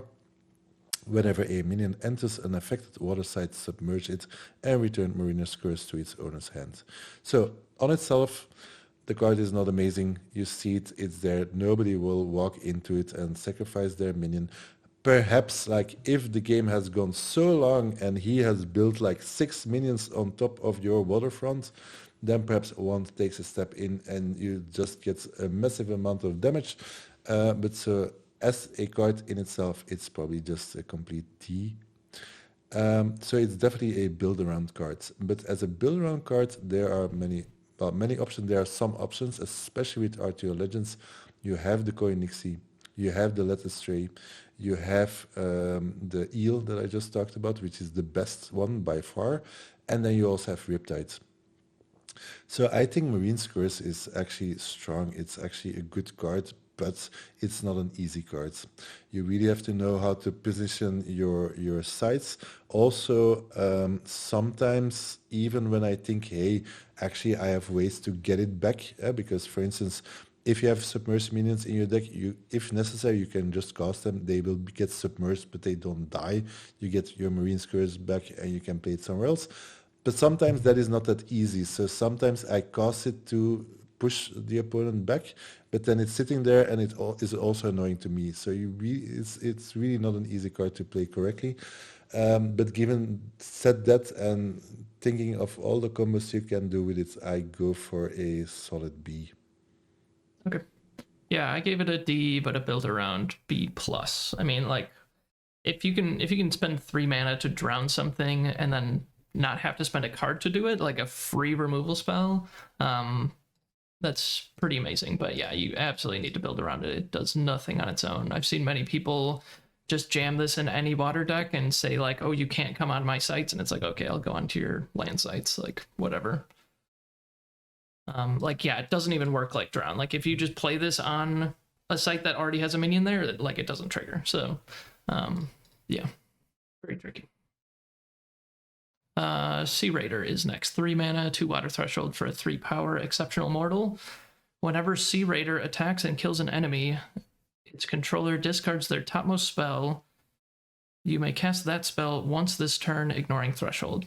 So you get the top spell off of their spellbook and you can cast it and you ignore threshold. I'm really sad that I don't think ever seen this card trigger, but it's so powerful. Obviously you want to combo this with like Blink or something.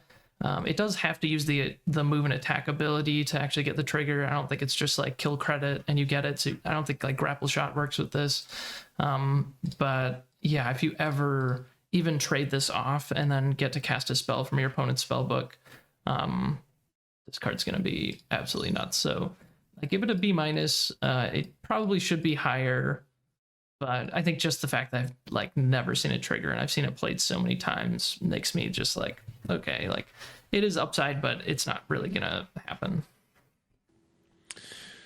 Yeah, so that's where water becomes painful, right? You have this bullfrog, you have sirens, and you have sea raiders, all amazing cards you really want to play with, and they are all double thresholds.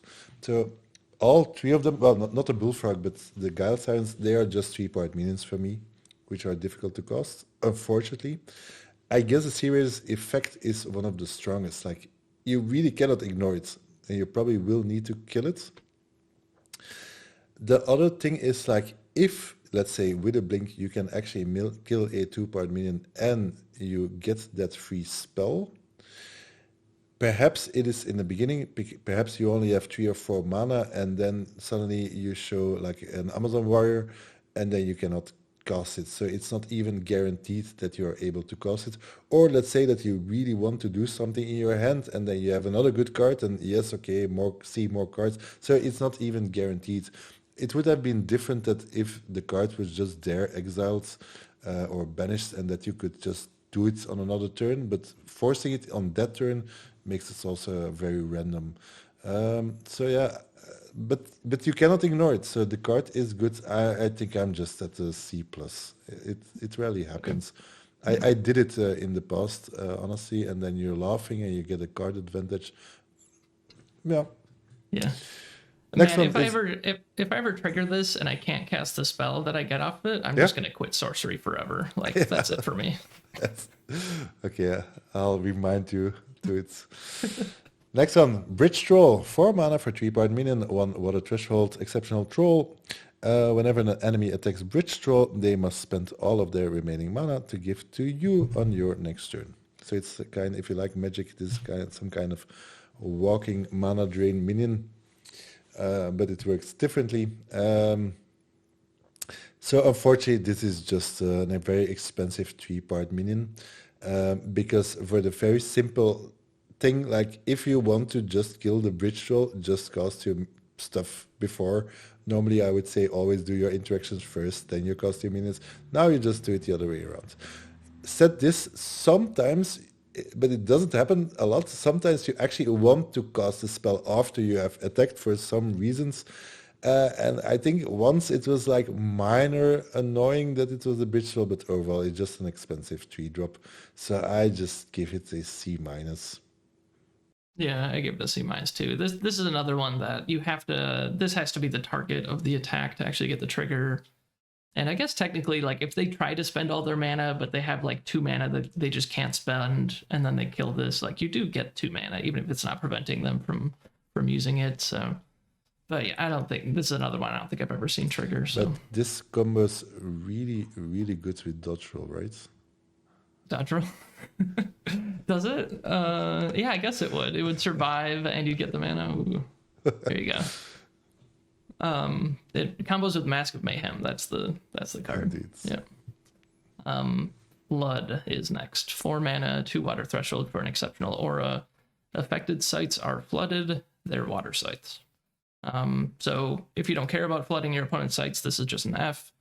But in the like I drafted 5 pirate ships kind of deck, then this is going to be an incredible card. So it just depends on how many reasons that you have for flooding your opponent's sites. Like the more you have, the better. So maybe it's like a build around the plus or even higher, maybe if you have just tons of waterbound stuff. But I don't really believe in it, so I'm just going to give it an F. Yeah, it's definitely the build around them, but because I tried it, of course. But the fact is, like, if you have 5 pirate ships and you only have 1 flood, what happens if flood is on the bottom of your deck? So Yeah. actually, then you need to draft 2 floods. But then you're like, what are we doing here? Like, is this really what we should be doing? So it's an awkward feeling. Yeah, I mean, there's a lot of shenanigans with water, but it's a full card that you give up. It's also not cheap, so it takes some time. So yeah, I love water and flooding, and I really love to try to make it work, but probably this is just an F. Just don't go there. Constructed is different, but limited, nah. Next one, Frost Nova, 4 mana, double water threshold, exceptional explosion of magic. Freezes nearby enemy minions. They are disabled until your next turn. Tricky cards. So my mind tells me that this is actually potentially amazing.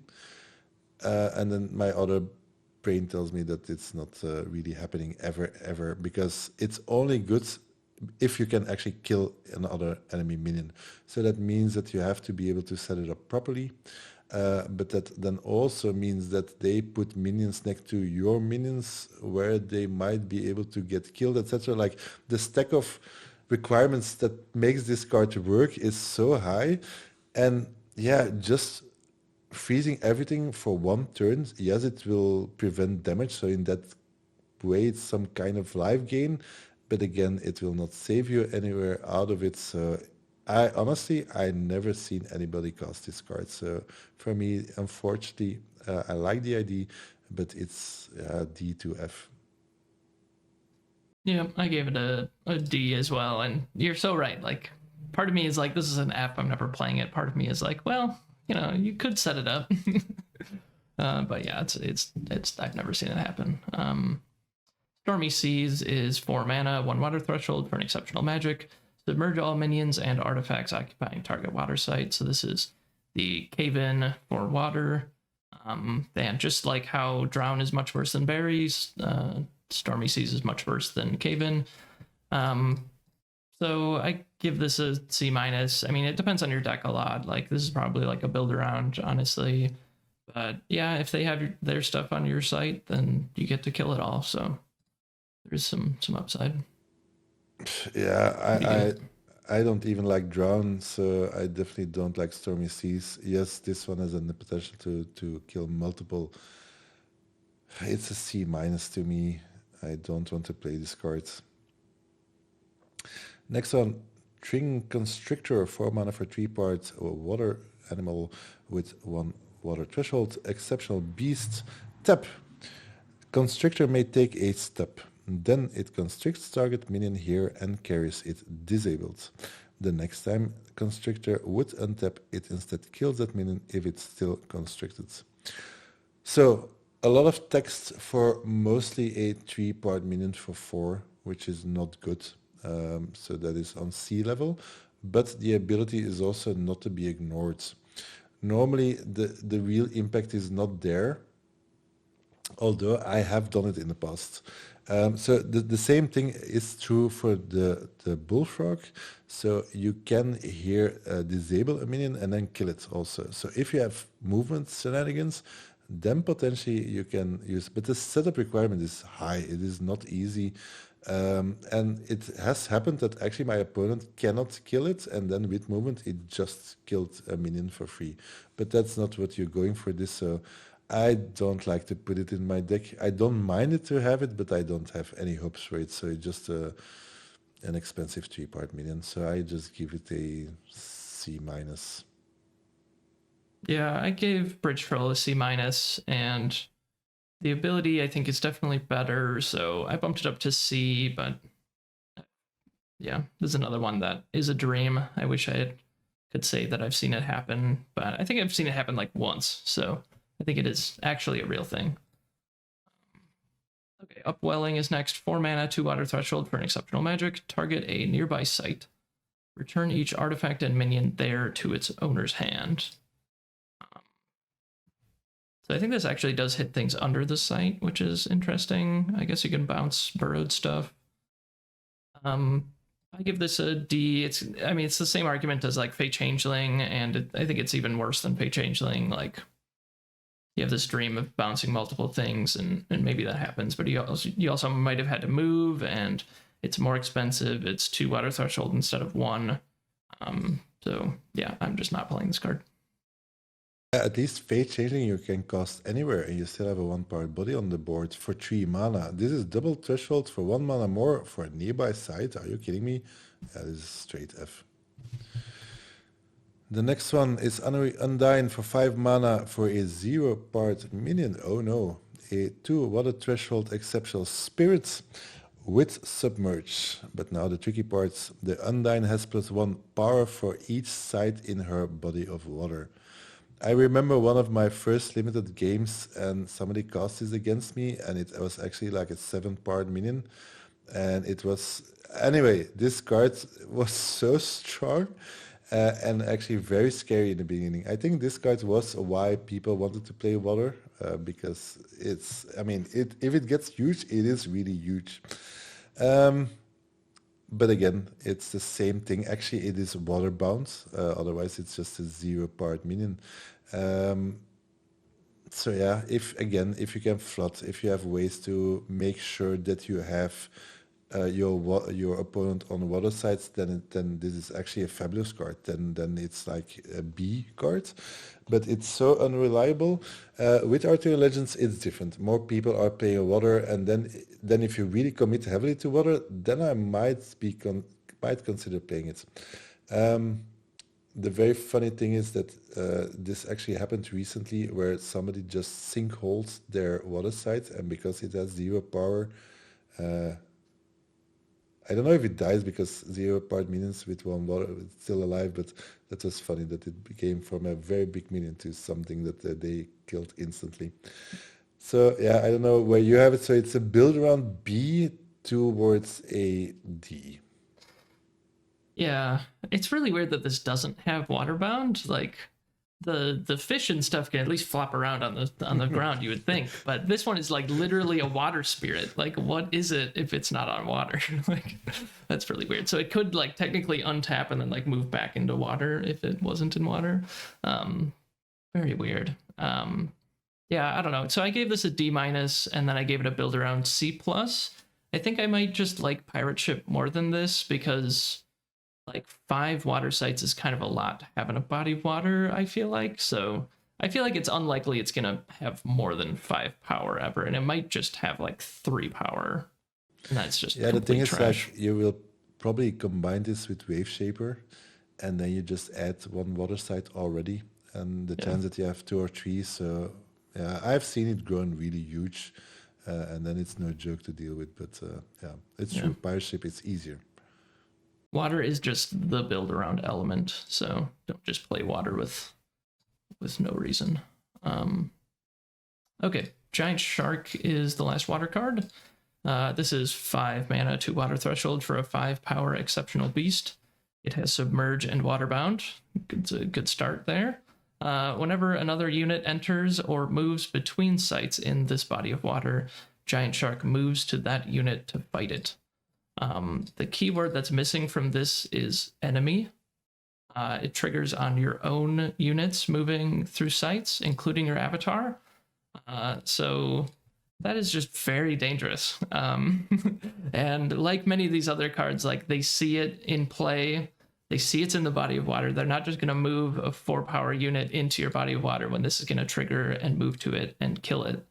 So yeah, it's completely defensive. I guess technically you could flood your opponent's site and attack it, but I don't think that's ever going to happen.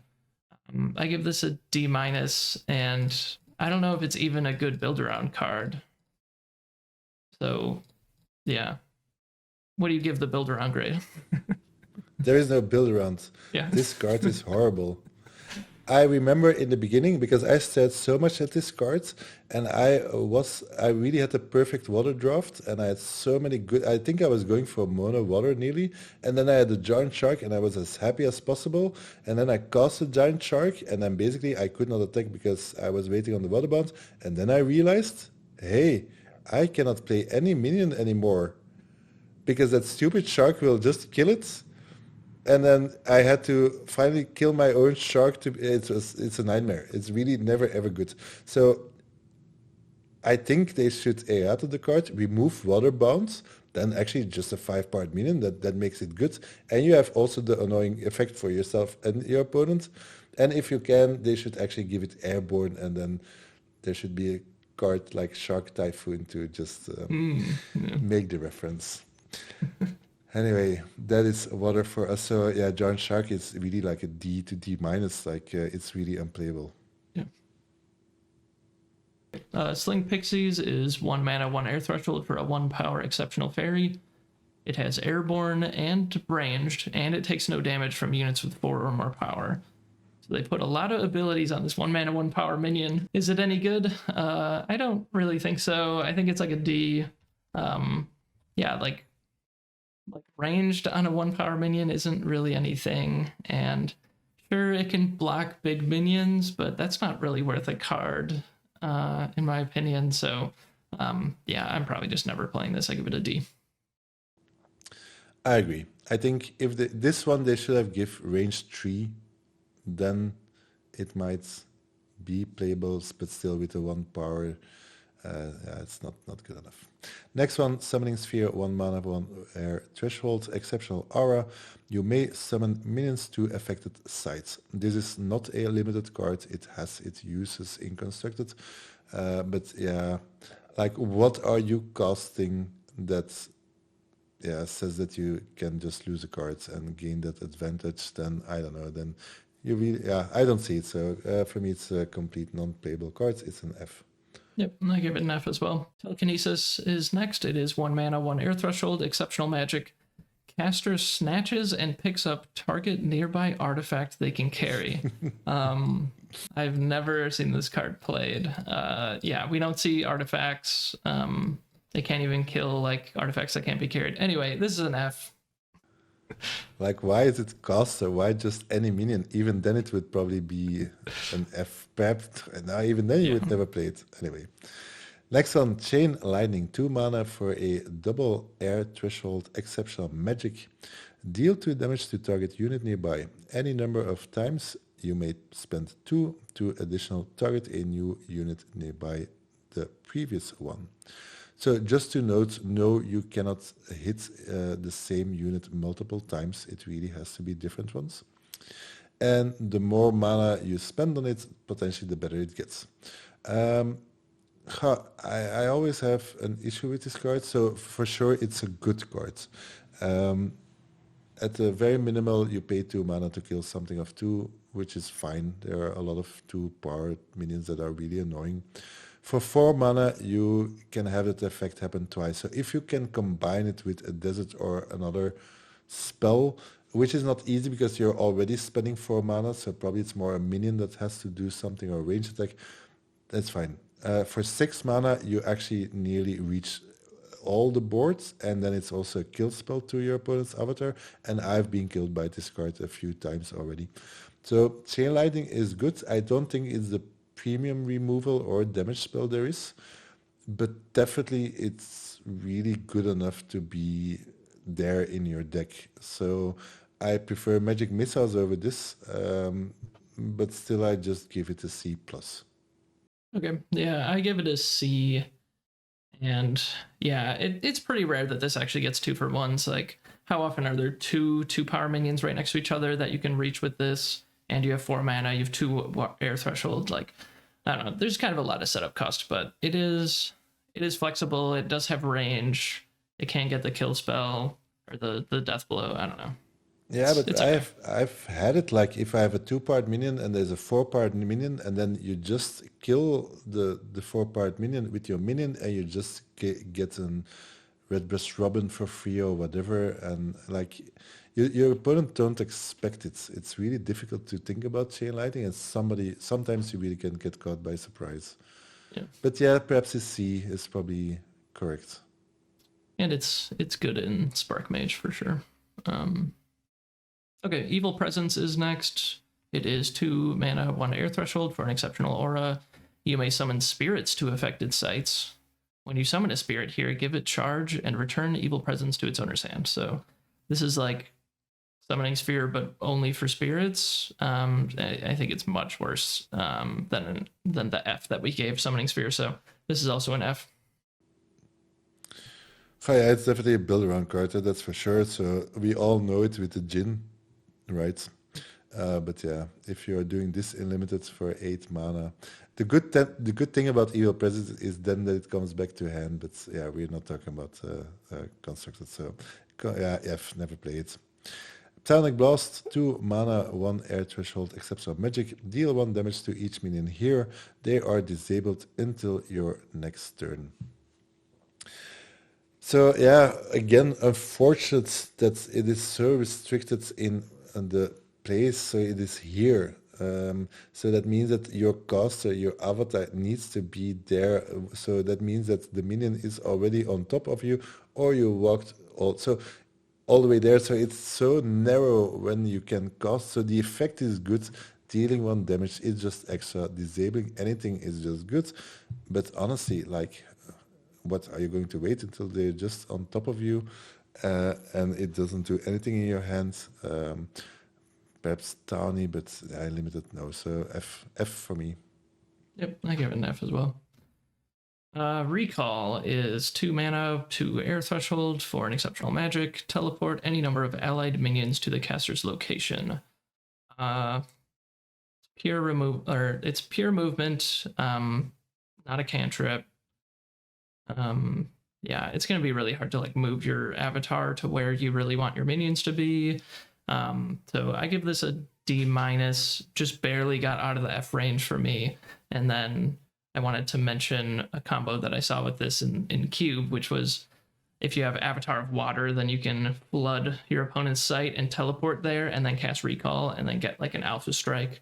That's something kind of cool that you can do with this. So if you're drafting Alpha, maybe you can assemble that. But that is a extreme difficult build around. So it's just a D minus or F. Yeah, it's like there are some things I can think of that might be giving you that extra advantage, but it's so difficult to set up. So I just go for an F. If movement or is what you want, they're just easier cards and better cards than this. Next one is Wind Sylph. 2 mana, 1 part minion, 2 air threshold for an exceptional spirit.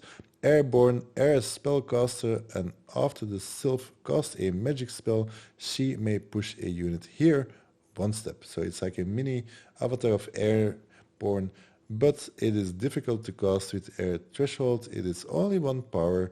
It can only cast air spells, and then it can push units. So what were they thinking? There is no impact here. This is definitely an F to me. Yeah, I give it an F as well. It's so incredibly restrictive. And then the payoff is like basically nothing. So next is Wind Blast. We have a lot of bad cards to start out in air. Oof. Okay, Wind Blast is 2 mana, 1 air threshold for an exceptional magic. Push everything atop sites 1 step in a cardinal direction. No, this cannot push things into the void. Otherwise it might be playable, but yeah, it just pushes things, and that's it. Yeah, it's an F. I can't imagine ever playing this. Yeah, it's like it's 1 step movement actually. That's what it does, right? But then you have Mad Dash that actually draws your cards. So yeah, that's not it. Next one, Flanking Maneuver. 3 mana for 1 air threshold, exceptional magic.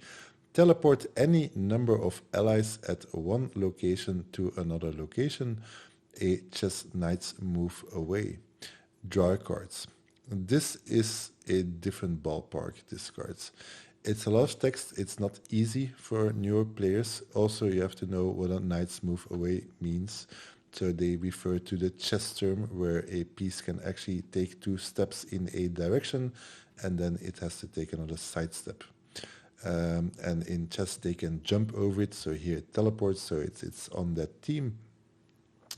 So it's a bit gimmicky, the whole L shape that you have to think of, but you know it, you have it in hand. So it is an expensive blink, but it reaches farther than blink. So the setup is way more difficult, but the payoff is definitely there. You also draw a card, so it's a cantrip, so flanking maneuver is a good card. It also lets you escape with your avatar if you are in trouble, lets you, yeah. In worst case, you just draw a card. So it's not an easy card to play, but yeah, like Blink, the surprise effect is always there. When you're casting, you will get ahead because of it. So I think because it's a bit more difficult card, I give it a B minus to B. No, let's say that you cast it correctly, then it's a B for me. Yeah. Yeah, I give it a B minus. This is probably the one card that if I wanted to play Flamecaller and I had one flanking maneuver, like at some point I'm probably going to draw my flanking maneuver, and then wherever you are on the board, you're going to be able to teleport and then tap your Flamecaller and actually get that like 10-point projectile into hit their avatar, something like that. But yeah, on average, it just blinks your thing to wherever it needs to go and draws a card. So very powerful, but not as efficient as Blink, and that's why it's quite a bit lower. Host Eagle is next. This is 3 mana, 2 air threshold for a 3 power exceptional beast. It has airborne and it may carry a weaker allied minion.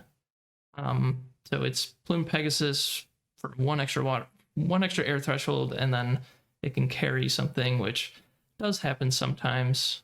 But I just give it the same grade that I gave Plume Pegasus, which is a B minus. Yeah, for me, it's Plume Pegasus with upsides for more difficult casting costs. So it really depends on how much air you have in the deck. If you're a 2-element, this is just better than a Plume Pegasus, because I always like to be able to have the option to carry minions. That's always good. Like let's say you have a Scorpions, hey, I carry it here, or I blink on top of my Scorpions and then I take it with me sideways and then I can kill your Amazon warriors, for instance. So yeah, House Eagle is actually better. So, but I agree with your rating. It's something I probably should mention on this card that is not apparent. When this carries another minion, that other minion gains airborne. Yes. So if you pick up another minion and then move this diagonally with it, then your other minion can then, with airborne, use the airborne ability of the Hast Eagle to also move diagonally away from the eagle. So that is a really tricky thing that you can do with this.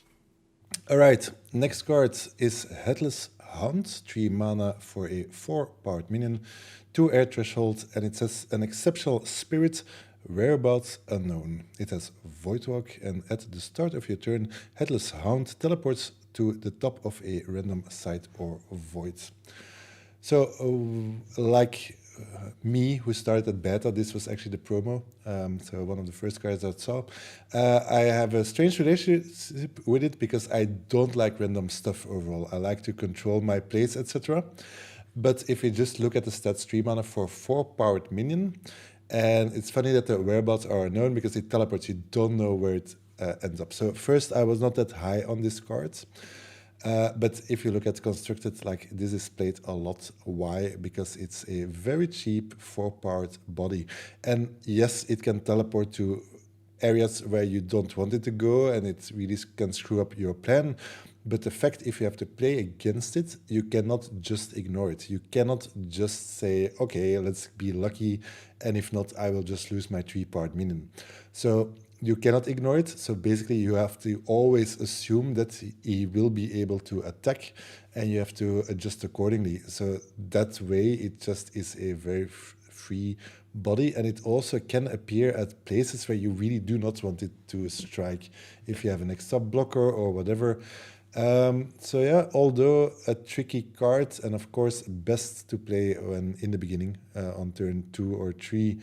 Um, or 5, you need a bit of space to actually do damage.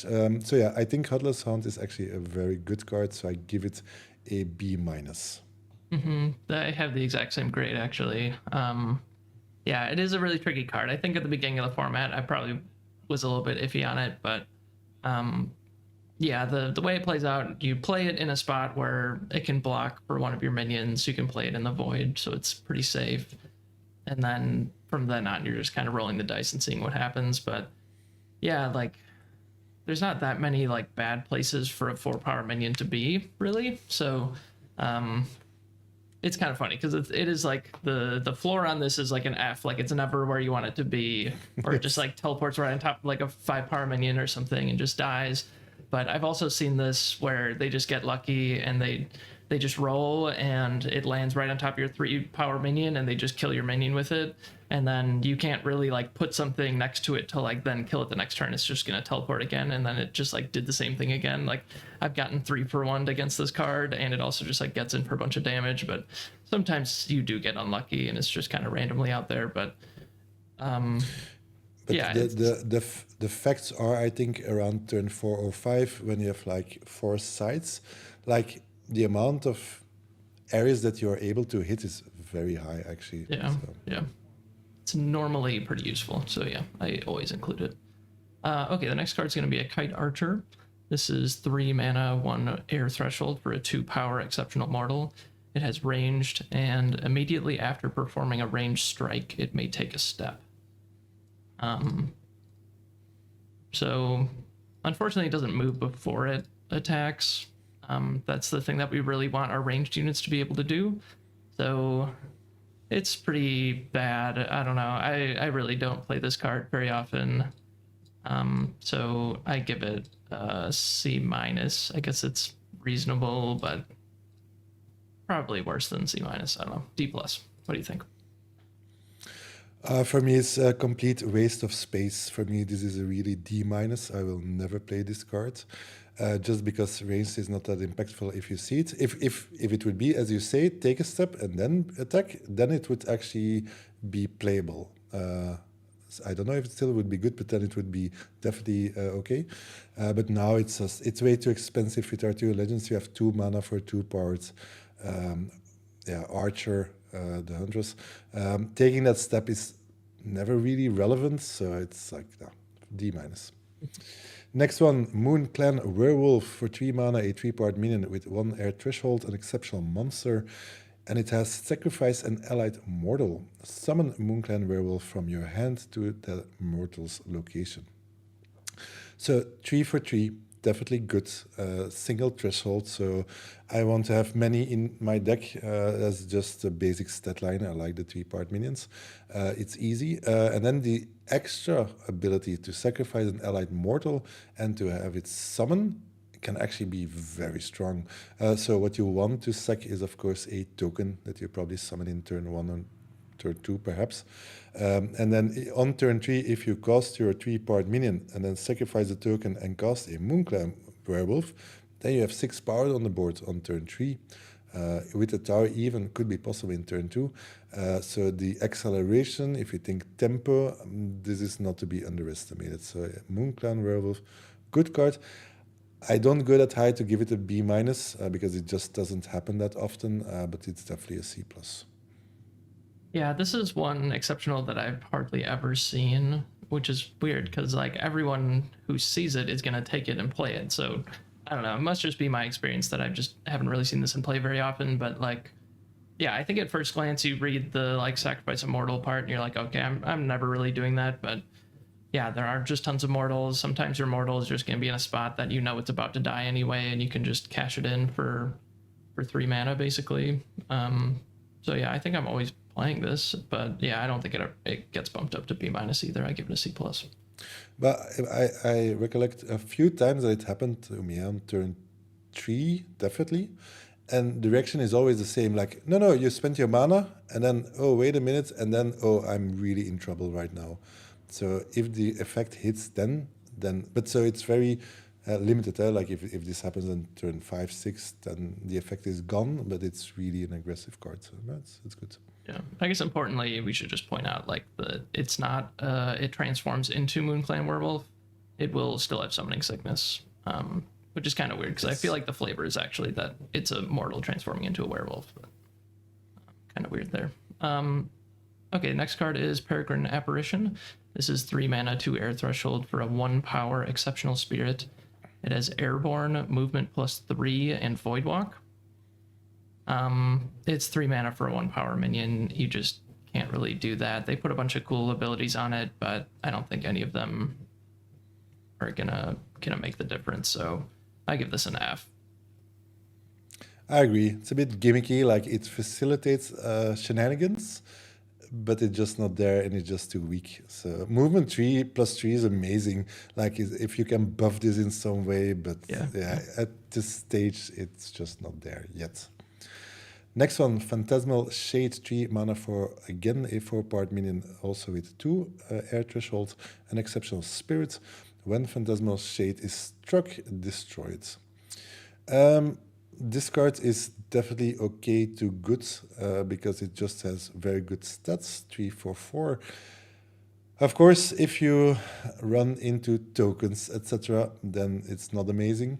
It will always die, so you could see it like this is actually a cheap removal spell, and if they don't have a way to deal with it, you're actually hitting very hard.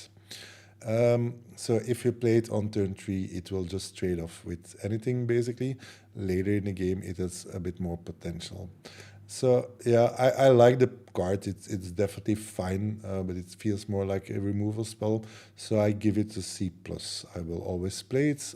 If I have something that sticks to the board longer, then I will probably switch it out, but it's definitely okay. Okay, yeah, I give this a D+. I just don't... Okay. I don't know. You called it a cheap removal spell, but it's 3 mana still. Like what is it killing that you're really happy about? Like a sandworm, I guess, would be like the best thing, but that's only a one mana tempo play, and like the downside risk of like they just have a bunch of foot soldiers in play, or even just like any 2 mana 2 power minion or something. Like this just feels so bad against that stuff. Yes, but so that is completely true, and then it's not good. But there's also a minor upside, like if you can start or if you are a minion ahead, that can trade with whatever is happening, then it's still a very cheap 4-part minion. So they really also have to deal with it in some way, and you cannot lightning bolt it. You cannot. So yeah, it's a bit tricky. Like when do you play it? But yeah. Okay. So there are good things and bad things. So perhaps, I don't know, yeah, perhaps C is perhaps better than... but I think it's playable. It's really okay. All right, Phantom Steed is next. This is 3 mana, 1 air threshold for a 2 power exceptional beast. It has movement +2, it has void walk, and it may carry an allied minion, which... yeah, so it can carry minions without void walk into the void.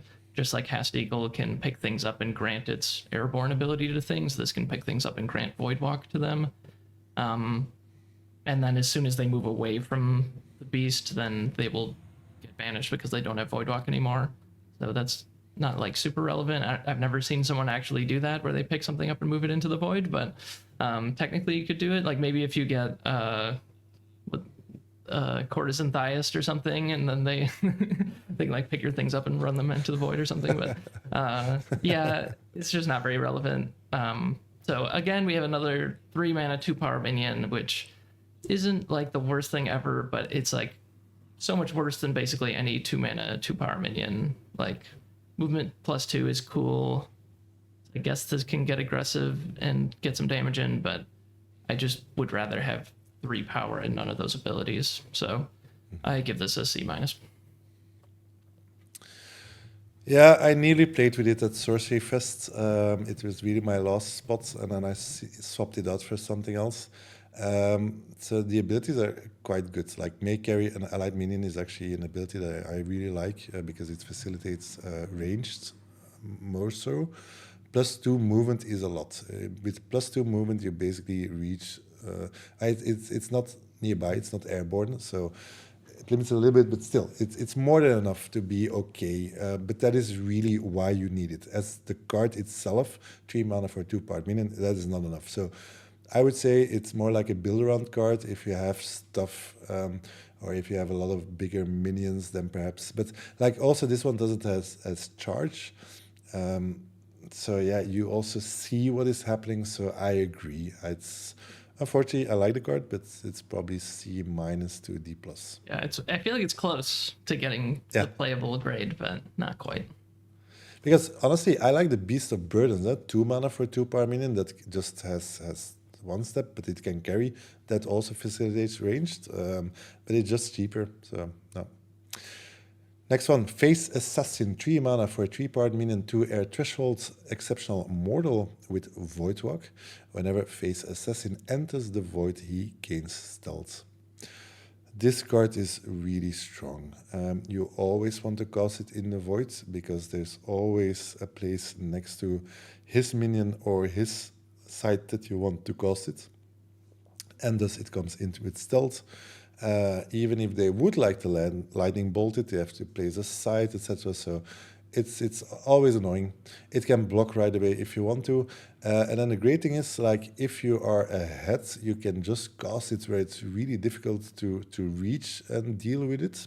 So it will get its damage in for sure. And then even if you approach it to deal with it, it can just slip into the void again, gaining stealth once again. So often this card just deals 6 damage or just has a very good trade. Yeah, Phase Assassin is really a good card. So B is too much for me. I also give it a B minus. Yeah, I think it is kind of on that edge. So you give it a B minus, I'll give it a B, and then we'll call it in between those two grades. But yeah, this is really powerful. Like, yeah, basically every other turn it can just get in for 3 damage, and eventually they'll play something that can deal with it once it's attacked and loses stealth. But that's also like a lot of tempo that they have to give up to put a minion down and have to wait probably an additional turn. All right, what do we got next? Spire Lich, 3 mana, 1 air threshold for a 1 power exceptional undead. If Spire Lich is atop a tower, it has +2 power, ranged, and spellcaster. So if it's on top of Dark Tower, Gothic Tower, whatever, I guess there might be other towers. Watchtower, does that count as a tower? I guess it probably does. The mountain pass, the 3 towers, they're not that many. Yeah. But anyway, so yeah, so it becomes a 3 mana, 3 power ranged unit, and it has spellcaster, which isn't really that important for us limited players, but so it just becomes like a longbowman, which is so weird to me. Like why is this exceptional and longbowman is ordinary and it's just a better card than this? Yeah, I'm giving this a D. It's kind of like that spirit that like dies when it moves away from its casting location. Like, yeah, I just don't like this card at all. I'm curious to hear from you if this was a good card in alpha because you just had a bunch of towers. Mm-hmm. So the difference is that this one is a spellcaster. So it's just not relevant. Yeah. This card is really bad. Very simple. I tried it. I thought this card was amazing in the beginning. I always positioned it nice in the middle. Sometimes that didn't work out. And what you realize very quickly is like not all your sites are towers. And so basically it is just stuck somewhere and it doesn't have, I mean, it is a ranged minion, so it's really bad. If you play with it, you will find out real quickly why, because it cannot move unless on other towers. It cannot attack your opponent unless it is a tower, because what you're going to do the 1 damage. So basically, I see it more like a cannon that just sits there and it's just area control. That's the only thing that it does, but then the card is not good. And as you say, you have the longbowman, which is just an ordinary that can actually attack for 3. So yeah, this card is I would even go to an F. Yeah, honestly. That's just not real playable. Next one, Waypoint Portal, 3 mana, 1 air threshold, exceptional magic. Choose 2 different sites. This turn, units can move between them as if they were adjacent. So overall, if I look at or read the card, this facilitates movement. So it is a surprise effect. You will be able normally to trade a bigger minion with a smaller minion, have a surprise for death's door, etc. Like this is the upside. The other side is like if you don't have the cards or the minion in hand and you draw this, this is a lost opportunity. So I would say if I have nothing in my deck that facilitates movement, I might consider this. But the reality is that there are just way better cards that facilitate movement. If I think Blink or Mad Dash, for instance, they just draw you the cards. It's not that difficult to have the same effect. So Waypoint Portal, although the card is playable, I'd never play with it. So I probably give it a D+. Okay. Yeah, I'm gonna go to D minus. But yeah, I don't think either of us are ever gonna put this in a deck. Like, yeah, like you said, there's just way better movement than this. It's just not necessary. Gyre Hippogriffs is next. 4 mana, 2 air threshold for a 3 power exceptional beast. It has airborne and charge. So we see this all the time in constructed, and in limited, charge minions are at even higher of a premium. So yeah, this is just an amazing card. I give it a B. They basically always eat something. It's a reliable source of damage. They can't even just attack it because it has airborne. So incredible little package there.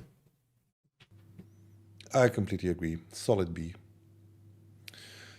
Next one, Raise Dead, 4 mana, 2 air threshold, exceptional magic, summon a random dead minion. I love this card. I always try to think of ways how you can abuse this card.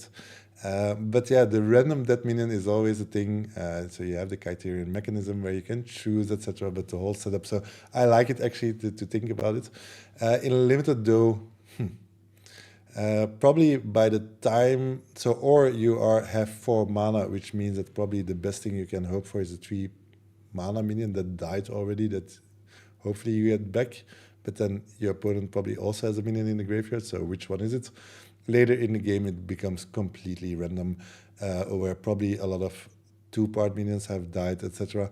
So paying 4 for a random card that potentially is a 2-part minion, nah, that's not what we're looking for. So it's a build around, but build around in limited, I don't see it. So unfortunately, just thinking about the limited format, I just give it a D. I never play it. Yeah, I give it a D plus, but yeah, this is just never happening. Like, we just don't have enough discard outlets, and there's no way to like mill your deck or anything. So, unfortunately, not. Skirmishers of Mu is 4 mana for a 2 air threshold, 3 power, exceptional mortal. It has ranged, and during basic movement, Skirmishers of Mu may perform a ranged strike from any location along its path. So this means that you can move an attack and shoot. So he can potentially attack for 6. So that is just a lot for a 4-power minion, or a 4-mana minion. Yeah, this card can run a game on its own. It can deal a ton of damage. It's a little fragile for being 3 power. Like, there's a lot of 2 or 3 mana spells that can kill this, but if they don't have an answer to it, it's just gonna completely wreck you. So I give this a B plus. I completely agree. This card is a nightmare. The difficult part is casting it and keeping it a bit safe. But this also, especially for newer players like myself in the beginning, this causes for a lot of issues, like to understand the card. So in Sorcery, movement comes first before the actual dealing damage. So that means that that second part, the range strike, happens during the movement. That's why it also can shoot from where it starts, if I'm correct. So you actually have a whole wide range where you can actually shoot 3 damage, and then where you land, you can actually attack the site or the minion that is still there. So very strong cards. I mean, potentially, as you say, deal 6 damage for a card that's only costing 4. So if it works magnificently, this is a killer, and it really flips the games upside down, and your opponent always has to deal with it. So definitely B plus for me. Next one, Thunderstorm, 4 mana, 2 air threshold, an exceptional aura. At the end of your turn, deal 3 damage to a random unit atop affected sites. Then you may move Thunderstorm 1 step. Tricky cards. So Thunderstorm basically fires 3 times, dealing 9 damage. In constructed, it's often played as something that deal massive amounts of damage because you just don't always have the time to move around. In limited, I would say it is more like kill something for 3 mana, and then in your opponent's turn, the other minions will start running away. If you just cast it to try to kill your opponent and put him lower, yes, I mean, that is the upside of Thunderstorm. It's 3 damage, so it's okay, but I recently have been playing it less because it is just a costly. So often what I do is really just kill 1 minion with it. The random effect is also sometimes annoying. So although the card is very good, I actually prefer a Magic Missiles. It is cheaper, it is faster, it's more in control. So, it's difficult. If you just have a lot of aggro, if you have a lot of damage, then Thunderstorm becomes really very good, and then it goes even to a C plus or even a B minus. But just as one of your removal spells, there I actually now more go to a C minus even. I don't actually want to play this card anymore. That's really interesting. Okay. Yeah, I gave it a B plus. But yeah, maybe I am too high on it. But yeah, it is like 4 mana, kill probably a 3 mana minion. But then I don't know, like if this is then moving and then dealing 6 damage to their avatar, I mean that's a lot of damage. So I don't know.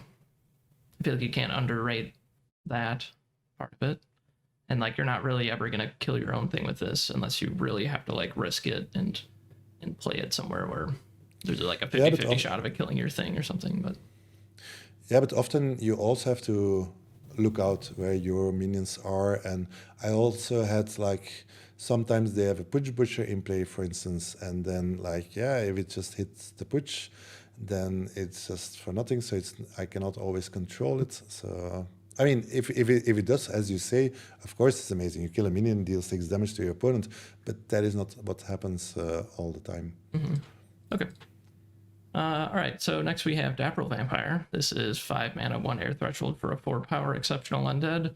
It has airborne, and damage dealt by Dapple Vampire strikes heal you. So, yeah, so we obviously this is like maybe people consider this like one of the best minions in Sorcery right now, especially after the rules changes. So now when it strikes a site, you heal equal to its power. So incredible card. 4 power is a lot. It's pretty hard to kill unlimited. Airborne is really important. They can't just attack it. So you just have to kill this on sight. Like if it even is able to attack once and survive, like you probably just lost the game. So I'm giving this an A. Nice. Yeah, I was deciding between A or A minus. I think I really reserve the A for the real bombs. And is this a bomb? Potentially, actually. So the amazing thing is like 5 mana for 4 airborne is on point. That is just a very good card. Even it has a single threshold, so that if it would have been double threshold, it's a different game or story. But it's so easy to splash. But then it just heals you. And before the buff, that was different because you had to interact with minions. Now, if it goes unchecked, you just like that is just live game all the time. You cannot race it. You cannot beat it. It has airborne, so it's not that easily. You cannot attack it that easily. And also, the moment that you play it, it can literally defend directly, so it can give you the advantage in immediate. And because it's airborne, it's also nearby blocking, so it's quite safe. So yeah, Dapple Vampire is one of the best minions out there, I think. And I was going more for A minus. But yeah, I understand A for sure. Next one, Whirling Blades, 5 mana, double air threshold, a vicious vortex of exceptional magic. An ally may take up to 2 steps and then strike each enemy along their entire path. So, if you can get there, if you can cast these cards with, let's say, a 4th part minion, that is incredible. I believe this is one of the best cards that exists in Sorcery.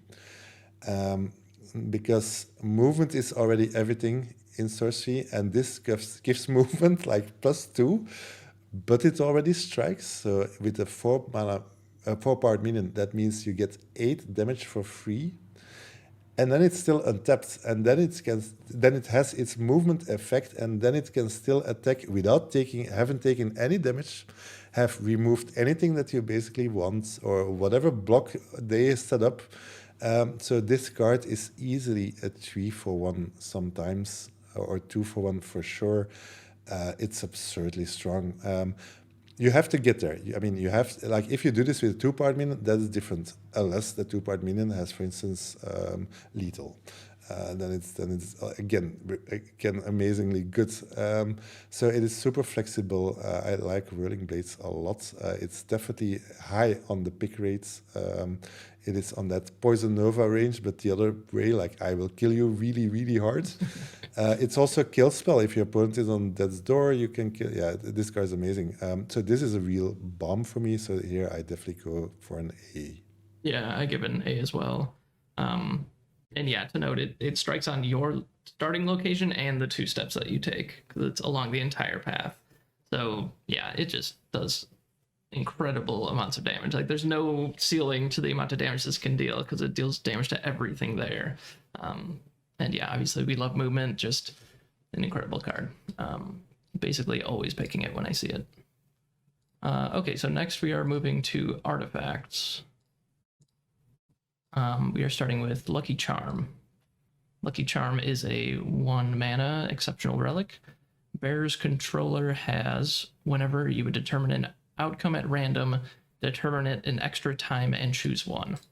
So for limited, this is just an F, but it interacts with a few air cards, you know, Spark Mage, Lightning Bolt, Headless Haunt, Thunderstorm, but none of those are worth a card. And sometimes you might just actually miss with this, even if you're determining it twice. It's not even Kythera Mechanism, so yeah, this is just an F. Agree. Next one, Thor's Hammer Trinket, 1 mana for an exceptional relic. Bear has +1 power at the end of your turn. Return this to its owner's hand. This potentially could be the most played sorcery cards, I think, with all the aggro decks, etc. Trinkets are amazing in constructed, but in limited as well. What it does basically is my 3-part minions will kill all your 3-part minions, and mine will survive. And basically, I can choose where it happens. You cannot steal it. You cannot, if you kill the minion, take the trinket. It's safe. It's one of the only safe relics, actually. It's amazing. It's really amazing. So the only downside could be that you run out of minions. So you really have to make sure that you have enough minions in your deck, but then it just controls so much. So yeah, I think I would go for trinkets to even an A-. It is that strong. I once had to play a final in a draft where my opponent had 2 trinkets, and I couldn't do anything. It's just insane, the amount of damage it does. Yeah, I give it a B+. Yeah, incredible card. Absolutely. Battering Ram, 2 mana, 2 mana for an exceptional device. I guess that's an artifact type. Units here have tap, destroy target adjacent wall or monument. That is an F. We already gave Fs to all the monuments and walls, I think, so yeah, no reason to attack against them. Although it could destroy all the other Fs. Next one is a Poisonous Dagger for 2 mana, exceptional weapon. A bear has lethal. This was in the beginning sometime that was tested. The problem is if you attack something and you need the lethal effect, basically your minion will die. So the Poisonous Daggers will fall on the ground for anybody else to pick up. Could be you, but so it really means you have to spend a card to then kill another card, and then it falls on the ground. So it is very dangerous. It's easy to lose. The effect is good for sure, but I just rather have a 3-part minion in my deck. That is the reality, because even if my opponent attacks with an Amazon War, if my 3-part minion, with my extra 3-part minion, I have 6 potential damage to block, so that also nullifies it. So yeah, I tried it, tested it. You could say with range there are some exceptions. With Spark Mage perhaps, that is potentially the best combo.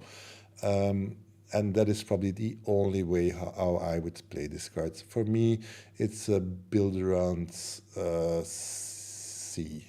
Okay. C minus. Yeah, I gave it an F and a build around C minus. So yeah, the build arounds that I found when I was looking them up were like Spark Mage, probably the best one for sure. And then Quarrelsome Kobolds is like probably not the best build around. The Dragonettes are a bit more legit, I guess. And then Tufted Turtles, I think, might be kind of a decent one. But yeah, outside of that, I would just never ever play this card. True Sight Crossbow is next. This is 2 mana, exceptional weapon. Bearer has ranged and can target stealth units.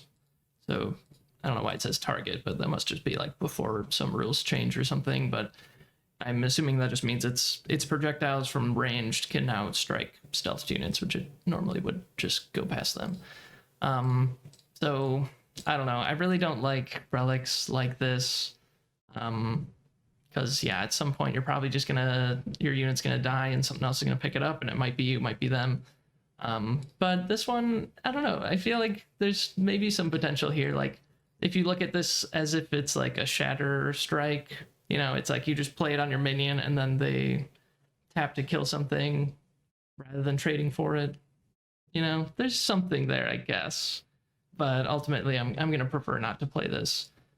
My gut is just telling me that this isn't really worth a slot in your deck. So I'm going to give this a C minus with some hope that maybe it's playable in some decks.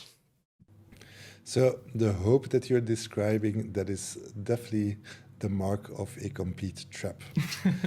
Because I have the same, like, this must be good, right? Yeah, How can this not be good? Because and so the good thing is, like, it's a surprise. Hey, my minion surprisingly now has range, and I can kill you stuff. But so the setup means that my 3-part minion has to be next to your 3-part minion, and then instead of attacking it, I can shoot it. But what is the difference with just casting a lance on it with a squire?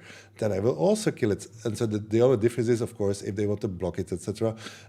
So it is a one-time effect where hopefully you can kill something. The setup is not easy. Once it is in play, everybody sees it, and they will never happen again. So then again, you need to have movement to have it be useful. If you say, oh, but I will prevent stealth, yeah, but can you wait until something has stealth? So, nah. This card is a lot of effort to have a benefit, and if you draw this when you need actually a minion to do something, then you're just behind. So for me, completely unplayable, a D to D minus. Next one is Wings of Invention, 2 mana for an exceptional device. Bearer has airborne and movement +1 if it is a minion. So it doesn't work with your avatar. So first I was at the same level as the card I just, as the crossbow.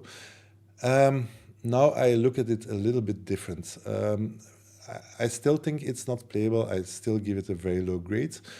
But giving airborne and movement +1 is actually no joke. Going from something that is attacking adjacent to be able to go the full board basically and attack something, this is not that difficult to actually trade up or trade in a positive way. But the fact is still true. Like if you're behind or whatever, you draw this card, you're just not getting there. So if you have tons of minions and you don't have any other stuff to do, I think this is actually playable. I don't think it's bad, but they're just better cards. So therefore, I would give it a D+, I guess. Yeah, you said that very well. So D+ is what I gave it as well. Buried Treasure is 3 mana for an exceptional relic. if cast, conjure this under an allied site, an allied land site of your opponent's choice. When it is carried to the surface, its controller sacrifices it and draws 2 cards.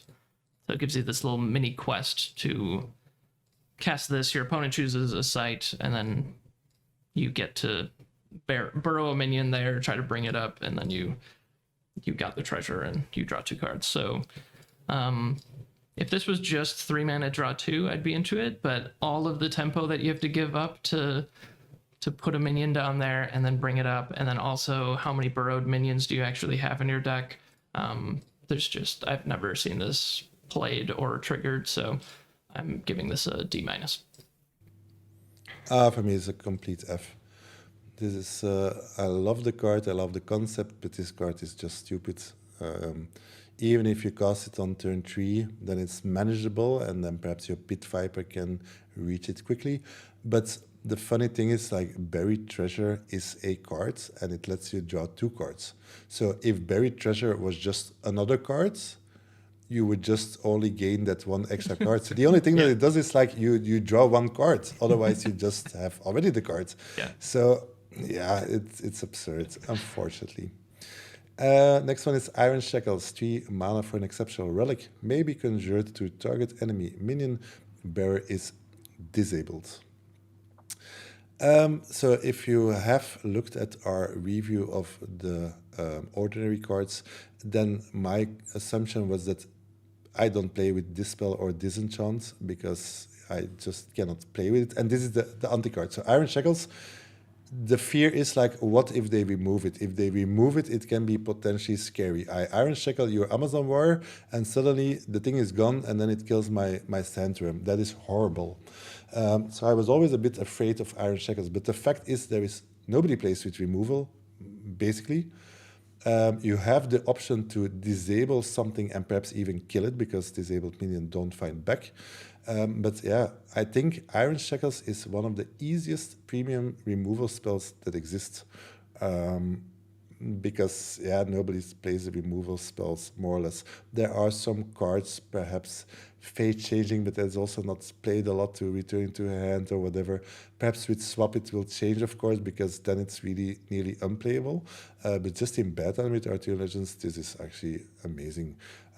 So Iron Shackles, it goes to B+ for me. Yeah, I gave Barry a B+, and this is better than that, but I think it's still a B+. Yeah. The minion being disabled means it can't drop this. Like, you just can't get rid of it, basically. It's just on a minion. It's going to continue to be there. I guess if they, like, bury the shackles or they drown the shackles or something like that, they could get rid of it. But yeah, there's almost no ways to actually get rid of this. Siege Ballista is next. This is a 3 mana exceptional weapon. Tap Bearer and another ally here. Deal 3 damage to target unit up to 2 steps away. So yeah, you have to put 2 minions and this on a site, and then they will see it coming, because you're not putting, this isn't going to be a surprise. I guess you could have 2 minions on a site and then play this on top of them and then activate it, but this is like True Sight Crossbow with, like, a bunch of extra steps, basically. So yeah, I'll just give that an F. I tried it multiple times. It just never works for some reason. It's such a pity. So the best scenario is basically your avatar with that token that you summoned, and that is the easiest setup, I think. And as you say, it's true, it is the surprise. Kill something, 2 steps away, 3 damage. But honestly, the setup is so difficult for some reason, it just never happens. So it's just a wasted card, an F. Next one, Sunken Treasure, 3 mana for an exceptional relic.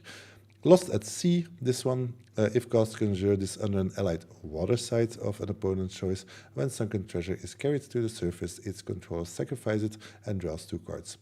I think all the comments for Buried Treasure apply here as well, although Sunken, because water is more restricted than the land sites, is this one actually more safe. So if you just probably have minions that submerge, your opponent does not, probably, unless he's also in water. But all the same comments are true. Why just not put 1 card in your deck? So complete F. All right, next is Crave Golem. This is 4 mana for a 3-power exceptional automaton. That means it is an artifact minion. At the start of each player's turn, Crave Golem attacks a random minion within its range of motion or takes a step toward the closest minion if it can't. And if you didn't know, this card has 6 FAQs, and if you ever play this card, you probably need to read all of them, because the way that this card works is pretty confusing.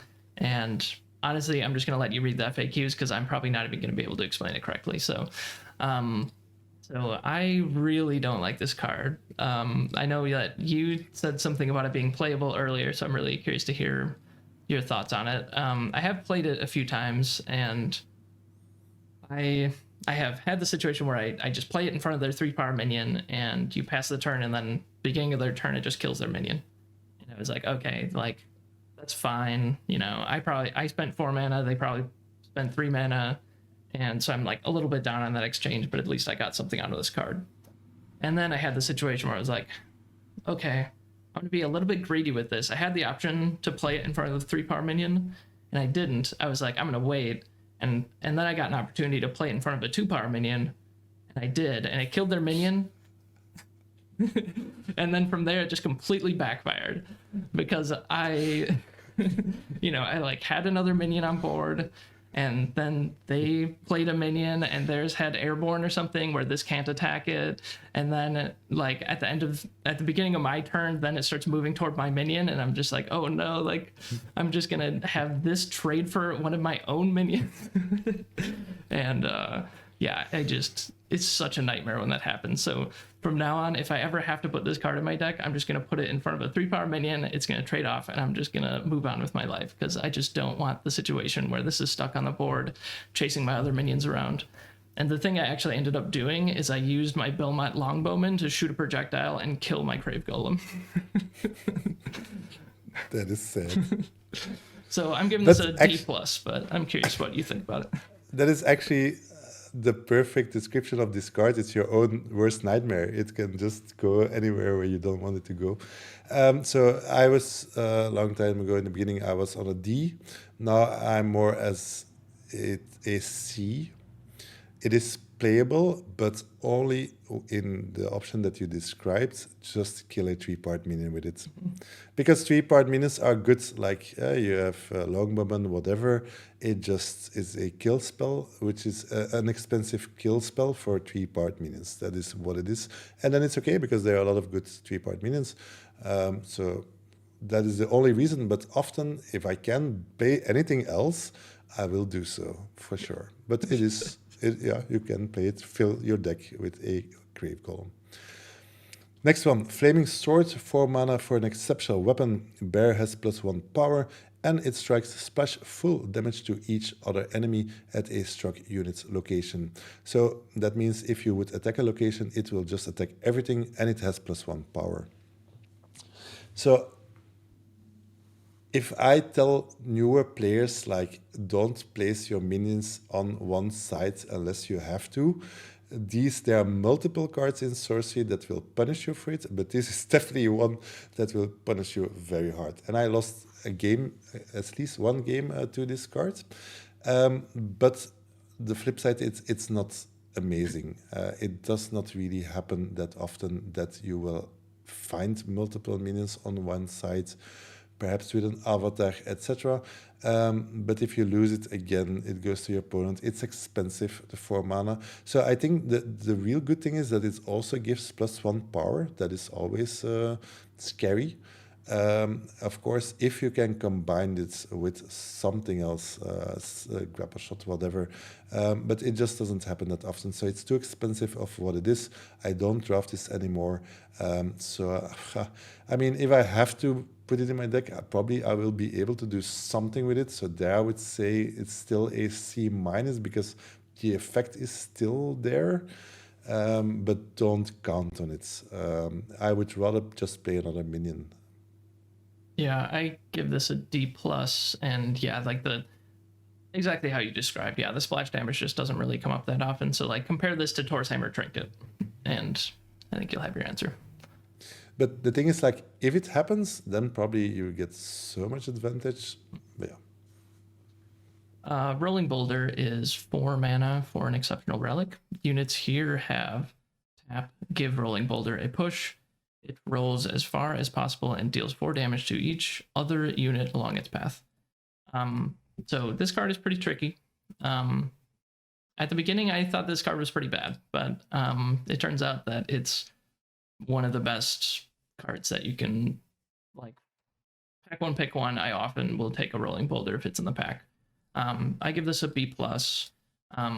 One thing that's unfortunate for this card, honestly, is that it says units here have the ability tap, roll the boulder. So your opponent will at some point pick up the boulder and think that it's safe, and then you're going to untap and be like, okay, I tap the boulder, I roll it, and they're like, what do you mean? I'm holding the boulder. And it turns out you can just tap it with anything that's at that location. So yeah, like I had this situation where my opponent picked up a rolling boulder and then moved away from me, and I had a Koinixie in play, and on my turn I just went, okay, pull you with the Koinixie and then push the boulder. It just like felt so bad.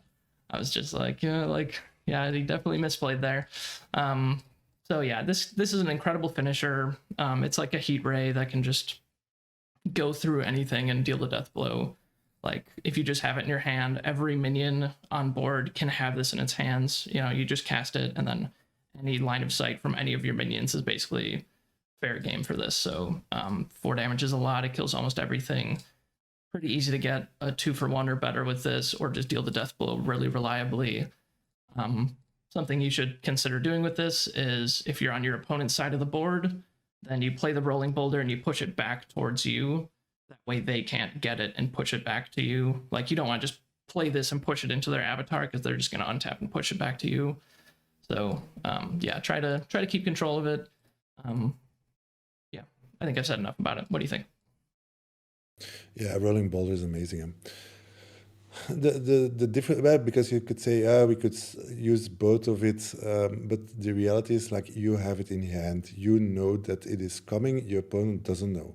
And as you say, you don't place minions on the same area next to each other often, because you want to be able to block. So this is often a 1-for-2 at minimum, and potentially perhaps you deal 4 damage. It is a finisher. The card is so strong. And even if you have to, you just roll it to the other side, but you have killed 2 of their minions and your minions have sidestepped. So they, even if they roll it back, you will not lose the 2 minions. So if Bury is a B+, this is for me really an A-. This card is very good. And if you don't know, just play with it and you will always see, you will always get advantage with it. Next one are the sites. We're starting with Earth, so we're going to go with Bedrock. This is an exceptional site. It provides Earth Threshold. It can't be moved, destroyed, or modified. There's not too many cards that care about that. I can only think of like Earthquake, I guess like Rift Valley. I don't know. It's very few and far between. I give this a D. Like, you'll play it, but it's not really going to matter. It also can't be flooded, I guess, is another thing. Pretty minor. Next one, Gnome Hollows. An exceptional site. Units with 3 or more power cannot enter this site. For me, Gnome Hollows is more constructed cards and very solid, very high rating. In Limited, it's a bit different because you always will have a lot of 3-part minions yourself. You have the option to play it, so there you have that control. So yeah, I mean, if I can draft it, I will definitely put it in my deck, because it will benefit me a little bit more than my opponent, probably. But I also have it backfired that suddenly you want to attack and then you get a bit stuck on your own side, etc. So I don't know. It's okay-ish. I just give it a C, I think. Okay. Yeah, I give it a D+, but yeah, everything you said, sometimes it's not even really that good for you. Holy Ground is next. Exceptional site, Earth Threshold, Genesis. Each nearby avatar heals 3 life. It's fine, I guess. Like, life totals are going to change, and you're probably going to get the 3 life out of this most of the time. It's fine. Yeah, I could give this a D+ as well. I'm not really going to prioritize it over a real spell. Wow. No, yeah. If you compare it to spells, of course not. But free tree life, I don't mind. It's actually very simple, only benefits. So it's definitely higher than a D minus for me. In a way, I would have to compare it with sites. There it becomes tricky. Like, do you want to have a foot soldier that potentially can block and save tree life if it just blocks a 3-part minion? So there, I think I want to go for the minion than for the 3 life. So there, it's yeah. I would then agree C minus something there. Next one, Quagmire. Genesis, until your next turn, units are immobile while they occupy nearby sites. So unfortunately, this is less good due to the rule changes, because if you make something immobile while they are on your sites, they can still attack it. So it dropped off. Before, Quagmire was amazing. Like, it would just a site that just nullifies for the whole turn, and it provides a lot of safety because you can cast your minion and basically nothing can just attack it. And that is still why I think it's actually quite a good card.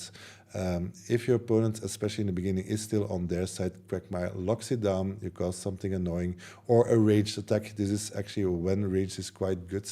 You lock it down, you place yours, it is quite safe. So on that regard, I still think Quagmire is quite high. Of course, if you compare it to spells, that is a tricky part. So yeah, C to C plus, but it's I will not pick a Quagmire before turn pick 6 or 7. Probably there it starts to become relevant. Yeah, I give it a C as well, but yeah, prior to the rules change, it would be a C plus, maybe even like a B minus. It can just save you like a lot of life, but yeah, unfortunate for the rules change. And Secret Tunnel is an exceptional site or threshold. Burrowed allies can move as if they were adjacent to your other sites. So they don't actually have to interact with Secret Tunnel itself at all. It just says that your burrowed minions can move to your other sites. Do you know, can they unburrow and be all of a sudden on any of your sites? Or can they only like go from burrowed under this site to burrowed under another site? Yeah, so it is, if your pit viper is somewhere, basically your pit viper is everywhere, but it still has to come up. Yeah, otherwise this card would be really amazing. Yeah, so it can't just unburrow on the other side. It has to like move there and then unburrow. Yeah, that makes sense to me. Yeah, that's what I expected. Yeah, I give this a D. I've never, I think, seen this come up a single time. What do you think about it? Yeah, it's a build around. It really depends on your bird minion. So the best one you want to have is a spider, and because it then will lock down always. It can be anywhere. Perhaps a viper, but I don't like these cards. So yeah, it's a D plus somewhere there, or built around C. Next one is Vantage Hills. Ranged units atop this side have +1 range.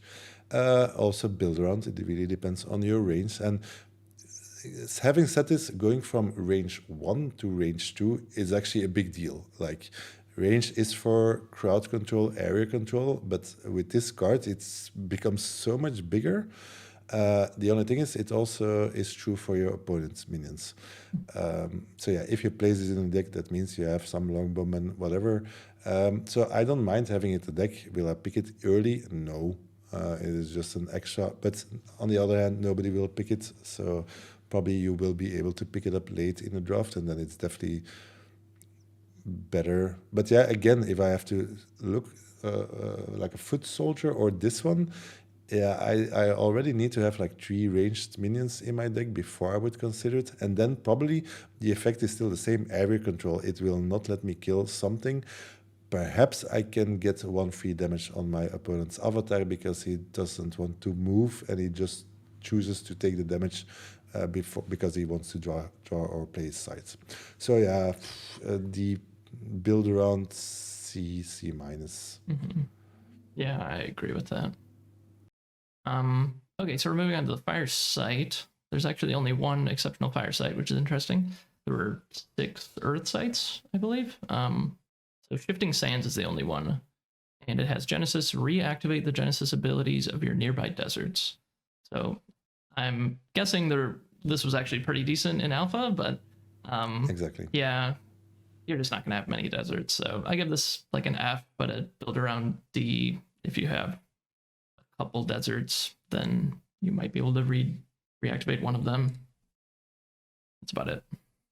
Yeah, so you're completely right. So in alpha, it was decent because there, so you had to go for two elements, which fire was one of the bigger one, and then you would have like 6 desert and this one. And then honestly, I once just have it 3 deserts and then be able to activate it and shoot for 3. Best feeling ever, but it doesn't happen that often, of course. But what mostly it happens is that you have one desert and then you just play it and you ping for one. So it's similar as a desert. But now with the rule changes where you have to pick your desert, this is actually you still put it in your deck. If you have one desert, then it's fine, but it's a D. Next one is a water. We have 3 sites here. First one is floodplain. Once on your turn, you may flood an adjacent site this turn. Strange cards because of course if you want to play this you are in water. What is annoying in water is all the water bound minions, so this one is like, aha, I can freely always make something flooded on my turn for free, so that's the good part of the cards, and you then can attack with your pirate ship for 5 damage, which is amazing, but it is only until the end of the turn. So that means that in your opponent's turn, your pirate ship is disabled, will not fight back, deal not 1 damage. So of course, it's not easier to do 5 damage. If you can get it back to your turn, you can flood again, deal 5 again. So floodplain is one of these cards, like, sure, you'll put it in your deck. Do you have any expectations of this? No. If your opponent casts his Pit Viper just in front of it, then yeah, that's not, but that just never happens because they see it. So yeah, I mean, I'll put it in the deck, but nothing will come of it. So it's just a D. Okay. I give it a C minus, but yeah, it's kind of only corner cases that this will actually matter, but it can fix your threshold, it can get you to double water, it can make it easier to like cast drown and that kind of stuff. So I think it's a real card. Okay, Iceberg is next. It's an exceptional site. Water threshold. Minions occupying nearby sites can't submerge or surface. I guess the surface part, does that include burrowed minions? Or I guess it must only be water minions, right? Only water. So yeah, so this is like teching against yourself, basically.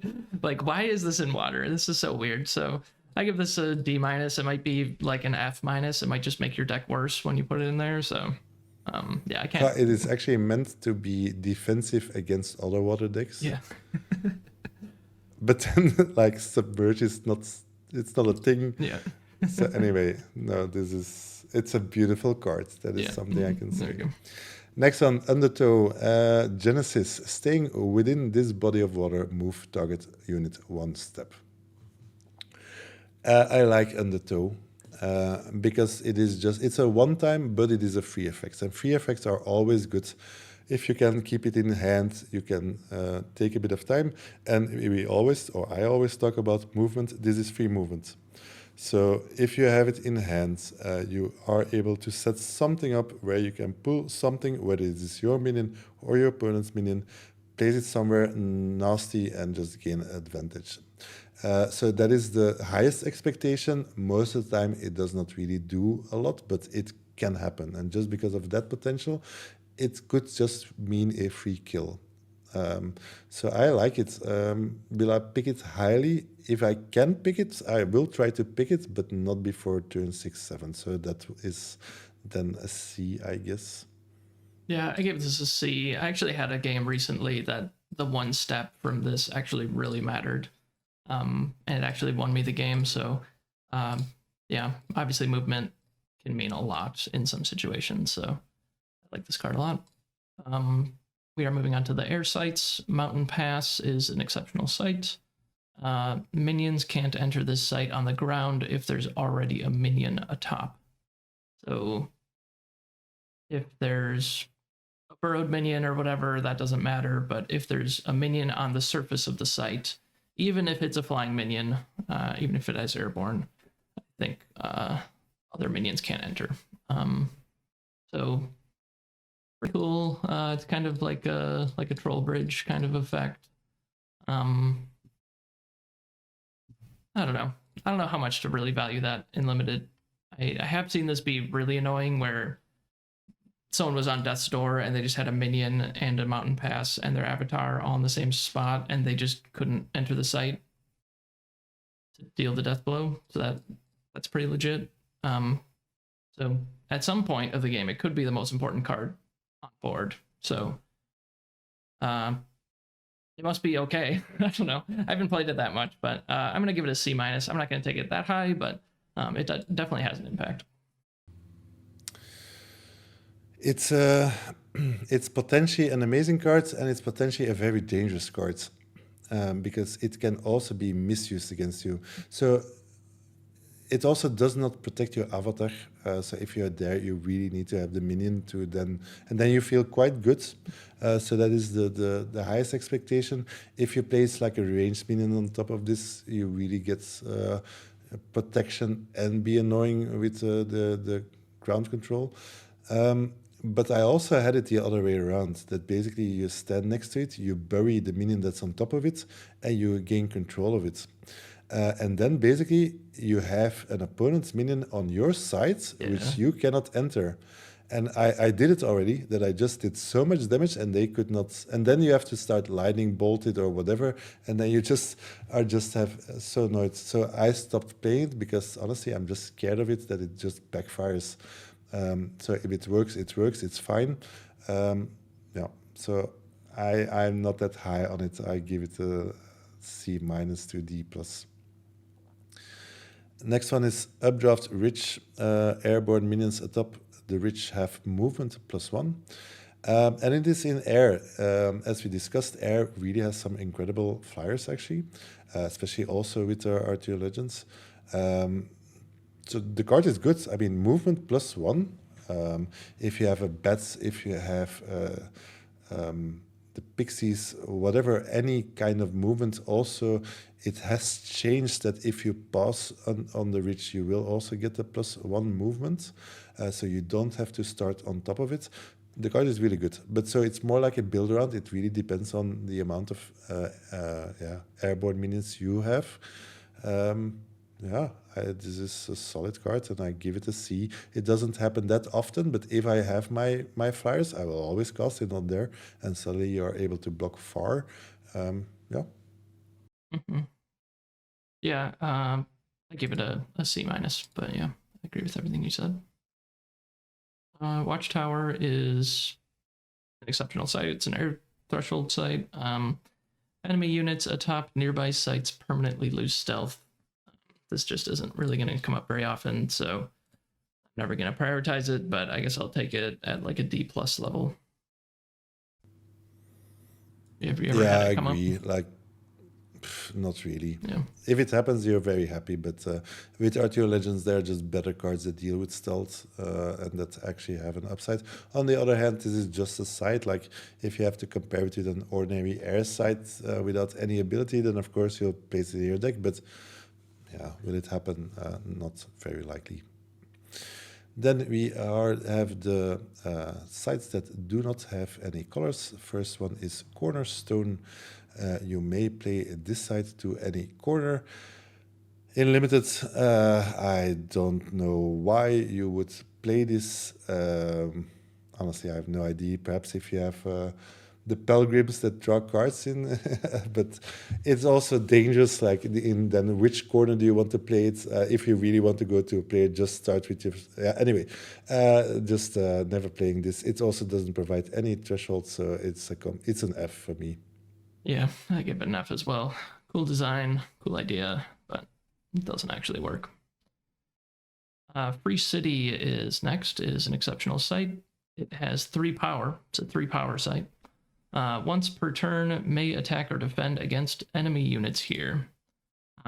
This was another card that changed with the recent rules change. So now that you strike sites, when this either attacks or defends a minion on its location, then it takes 3 damage, which means you will lose 3 life, which didn't used to be the case.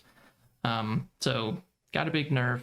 It still has some utility. I mean, if you ever get to kill something with this, that's pretty huge. If you do just put this as like your forward sight, they're definitely going to have to move around it. So I think it's fine. But of course it's colorless. I'm pretty low on colorless sights, so I can't give it more than D. Do you think it's okay? I still think it's okay, Free City, but only in 2-element decks. Yeah. I mean, it still controls everything that is 1, 2, or 3 power.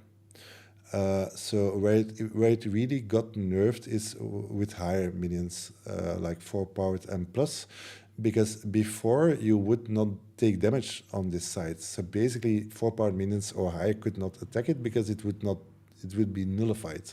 Now you can just get the damage. But for the other ones, the 1, 2, or 3 powered minions, are you really going to trade off a minion once? So it doesn't happen unless you go to Death's Door, perhaps.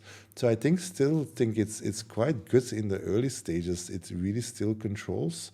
If you combine this with some shenanigans with movement and draw, didn't go in Nixie, whatever, it still has that upside. So yes, it got nerfed a lot, but also not that a lot that I would not play with it anymore.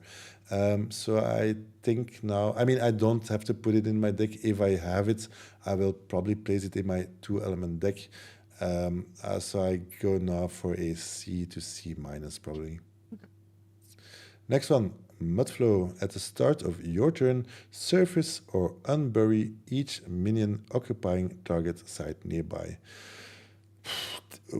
If this was, it would feel that this is an Earth card, but it is not, so it doesn't provide mana. So therefore, I would never place this in my deck. It is just so unreliable. There are not that many bird cards, and if you have them, it's also at the start of your turn, so that means it's already in play and your opponent sees it, so they would willingly have you get that effect. So it's just an F. Yeah, it's definitely an F.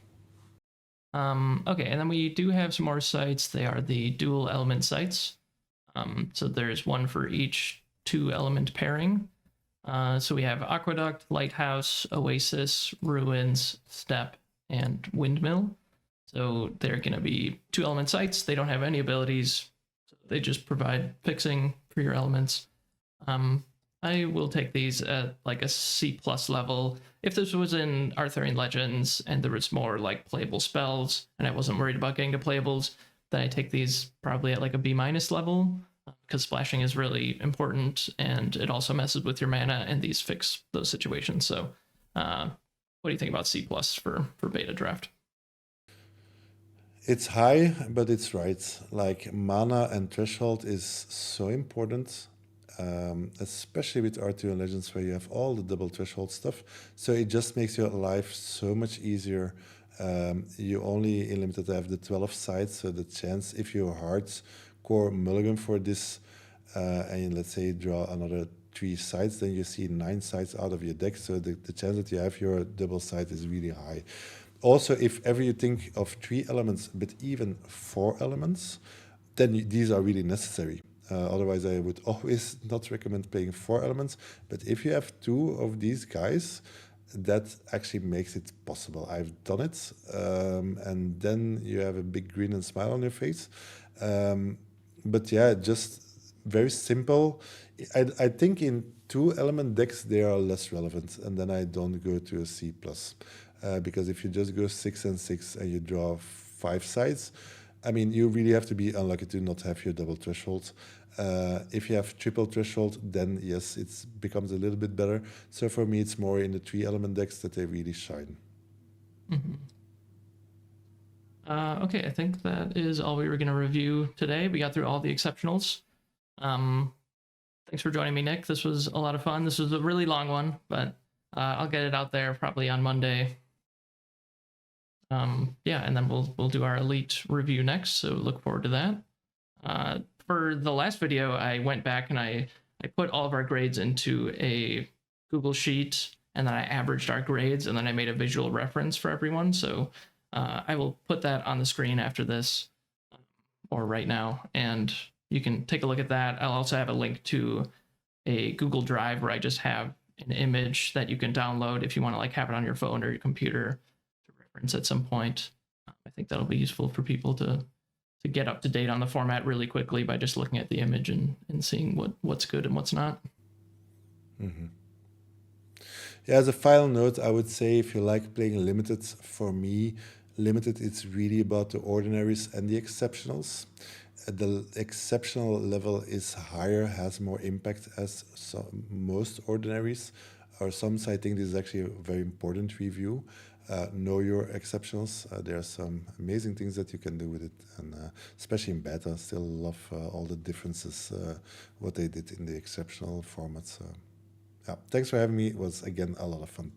Absolutely. And then let's just plug the drafts really quick. So we'll have a link to Sorcerers at the Core Discord. So if you want to play Limited online, you have to join the Sorcerers at the Core Discord. It's like the only place to play Limited online right now. So we do a Tuesday evening draft European time. I think it's 8:30 p.m. And then we do a Wednesday night draft hosted by me at 7:30 p.m. Eastern time. So yeah, join our drafts. And then we also have a sealed league, so you can play sealed on your schedule. You just get a sealed pool, you build your deck, and then once a month you get a new pool, and you can just play games with whoever's around that wants to join in the Looking for Games channel. Anything else we need to plug? No, that's it. We also have a monthly tournament now, once a month, which is or constructed or limited. Always just fun to hang out and play some games. All right, I think it's it for this one. We'll catch you in the Elite review very soon. Thanks, guys. Bye-bye. Thanks so much for watching. I would appreciate if you would like, comment, and subscribe. It really helps out the channel a lot. Since I joined YouTube, I realized how important that stuff is, and actually every YouTube video I watch now, I like the video and try to leave a comment. It costs you nothing to do, and it shows YouTube that you got value out of this video, and it gets recommended to more people. As promised, I went through and I made this visual reference again. There is also a link to my Google Drive folder where you can download this image if you want it on your phone or computer. I combine Nick and my own grades together and put each card into a row showing about where we graded it. I combined some rows together, but this should be pretty clear about what our pick order is. I will also include an image excluding the bottom 4 rows. They're just not really relevant to the format, and it's difficult to read the cards in the zoomed out image. I also have a link to the Google spreadsheet where I collect the grades if you want to check it out. Thanks again for watching, and I'll see you guys in the Beta Elite review very soon.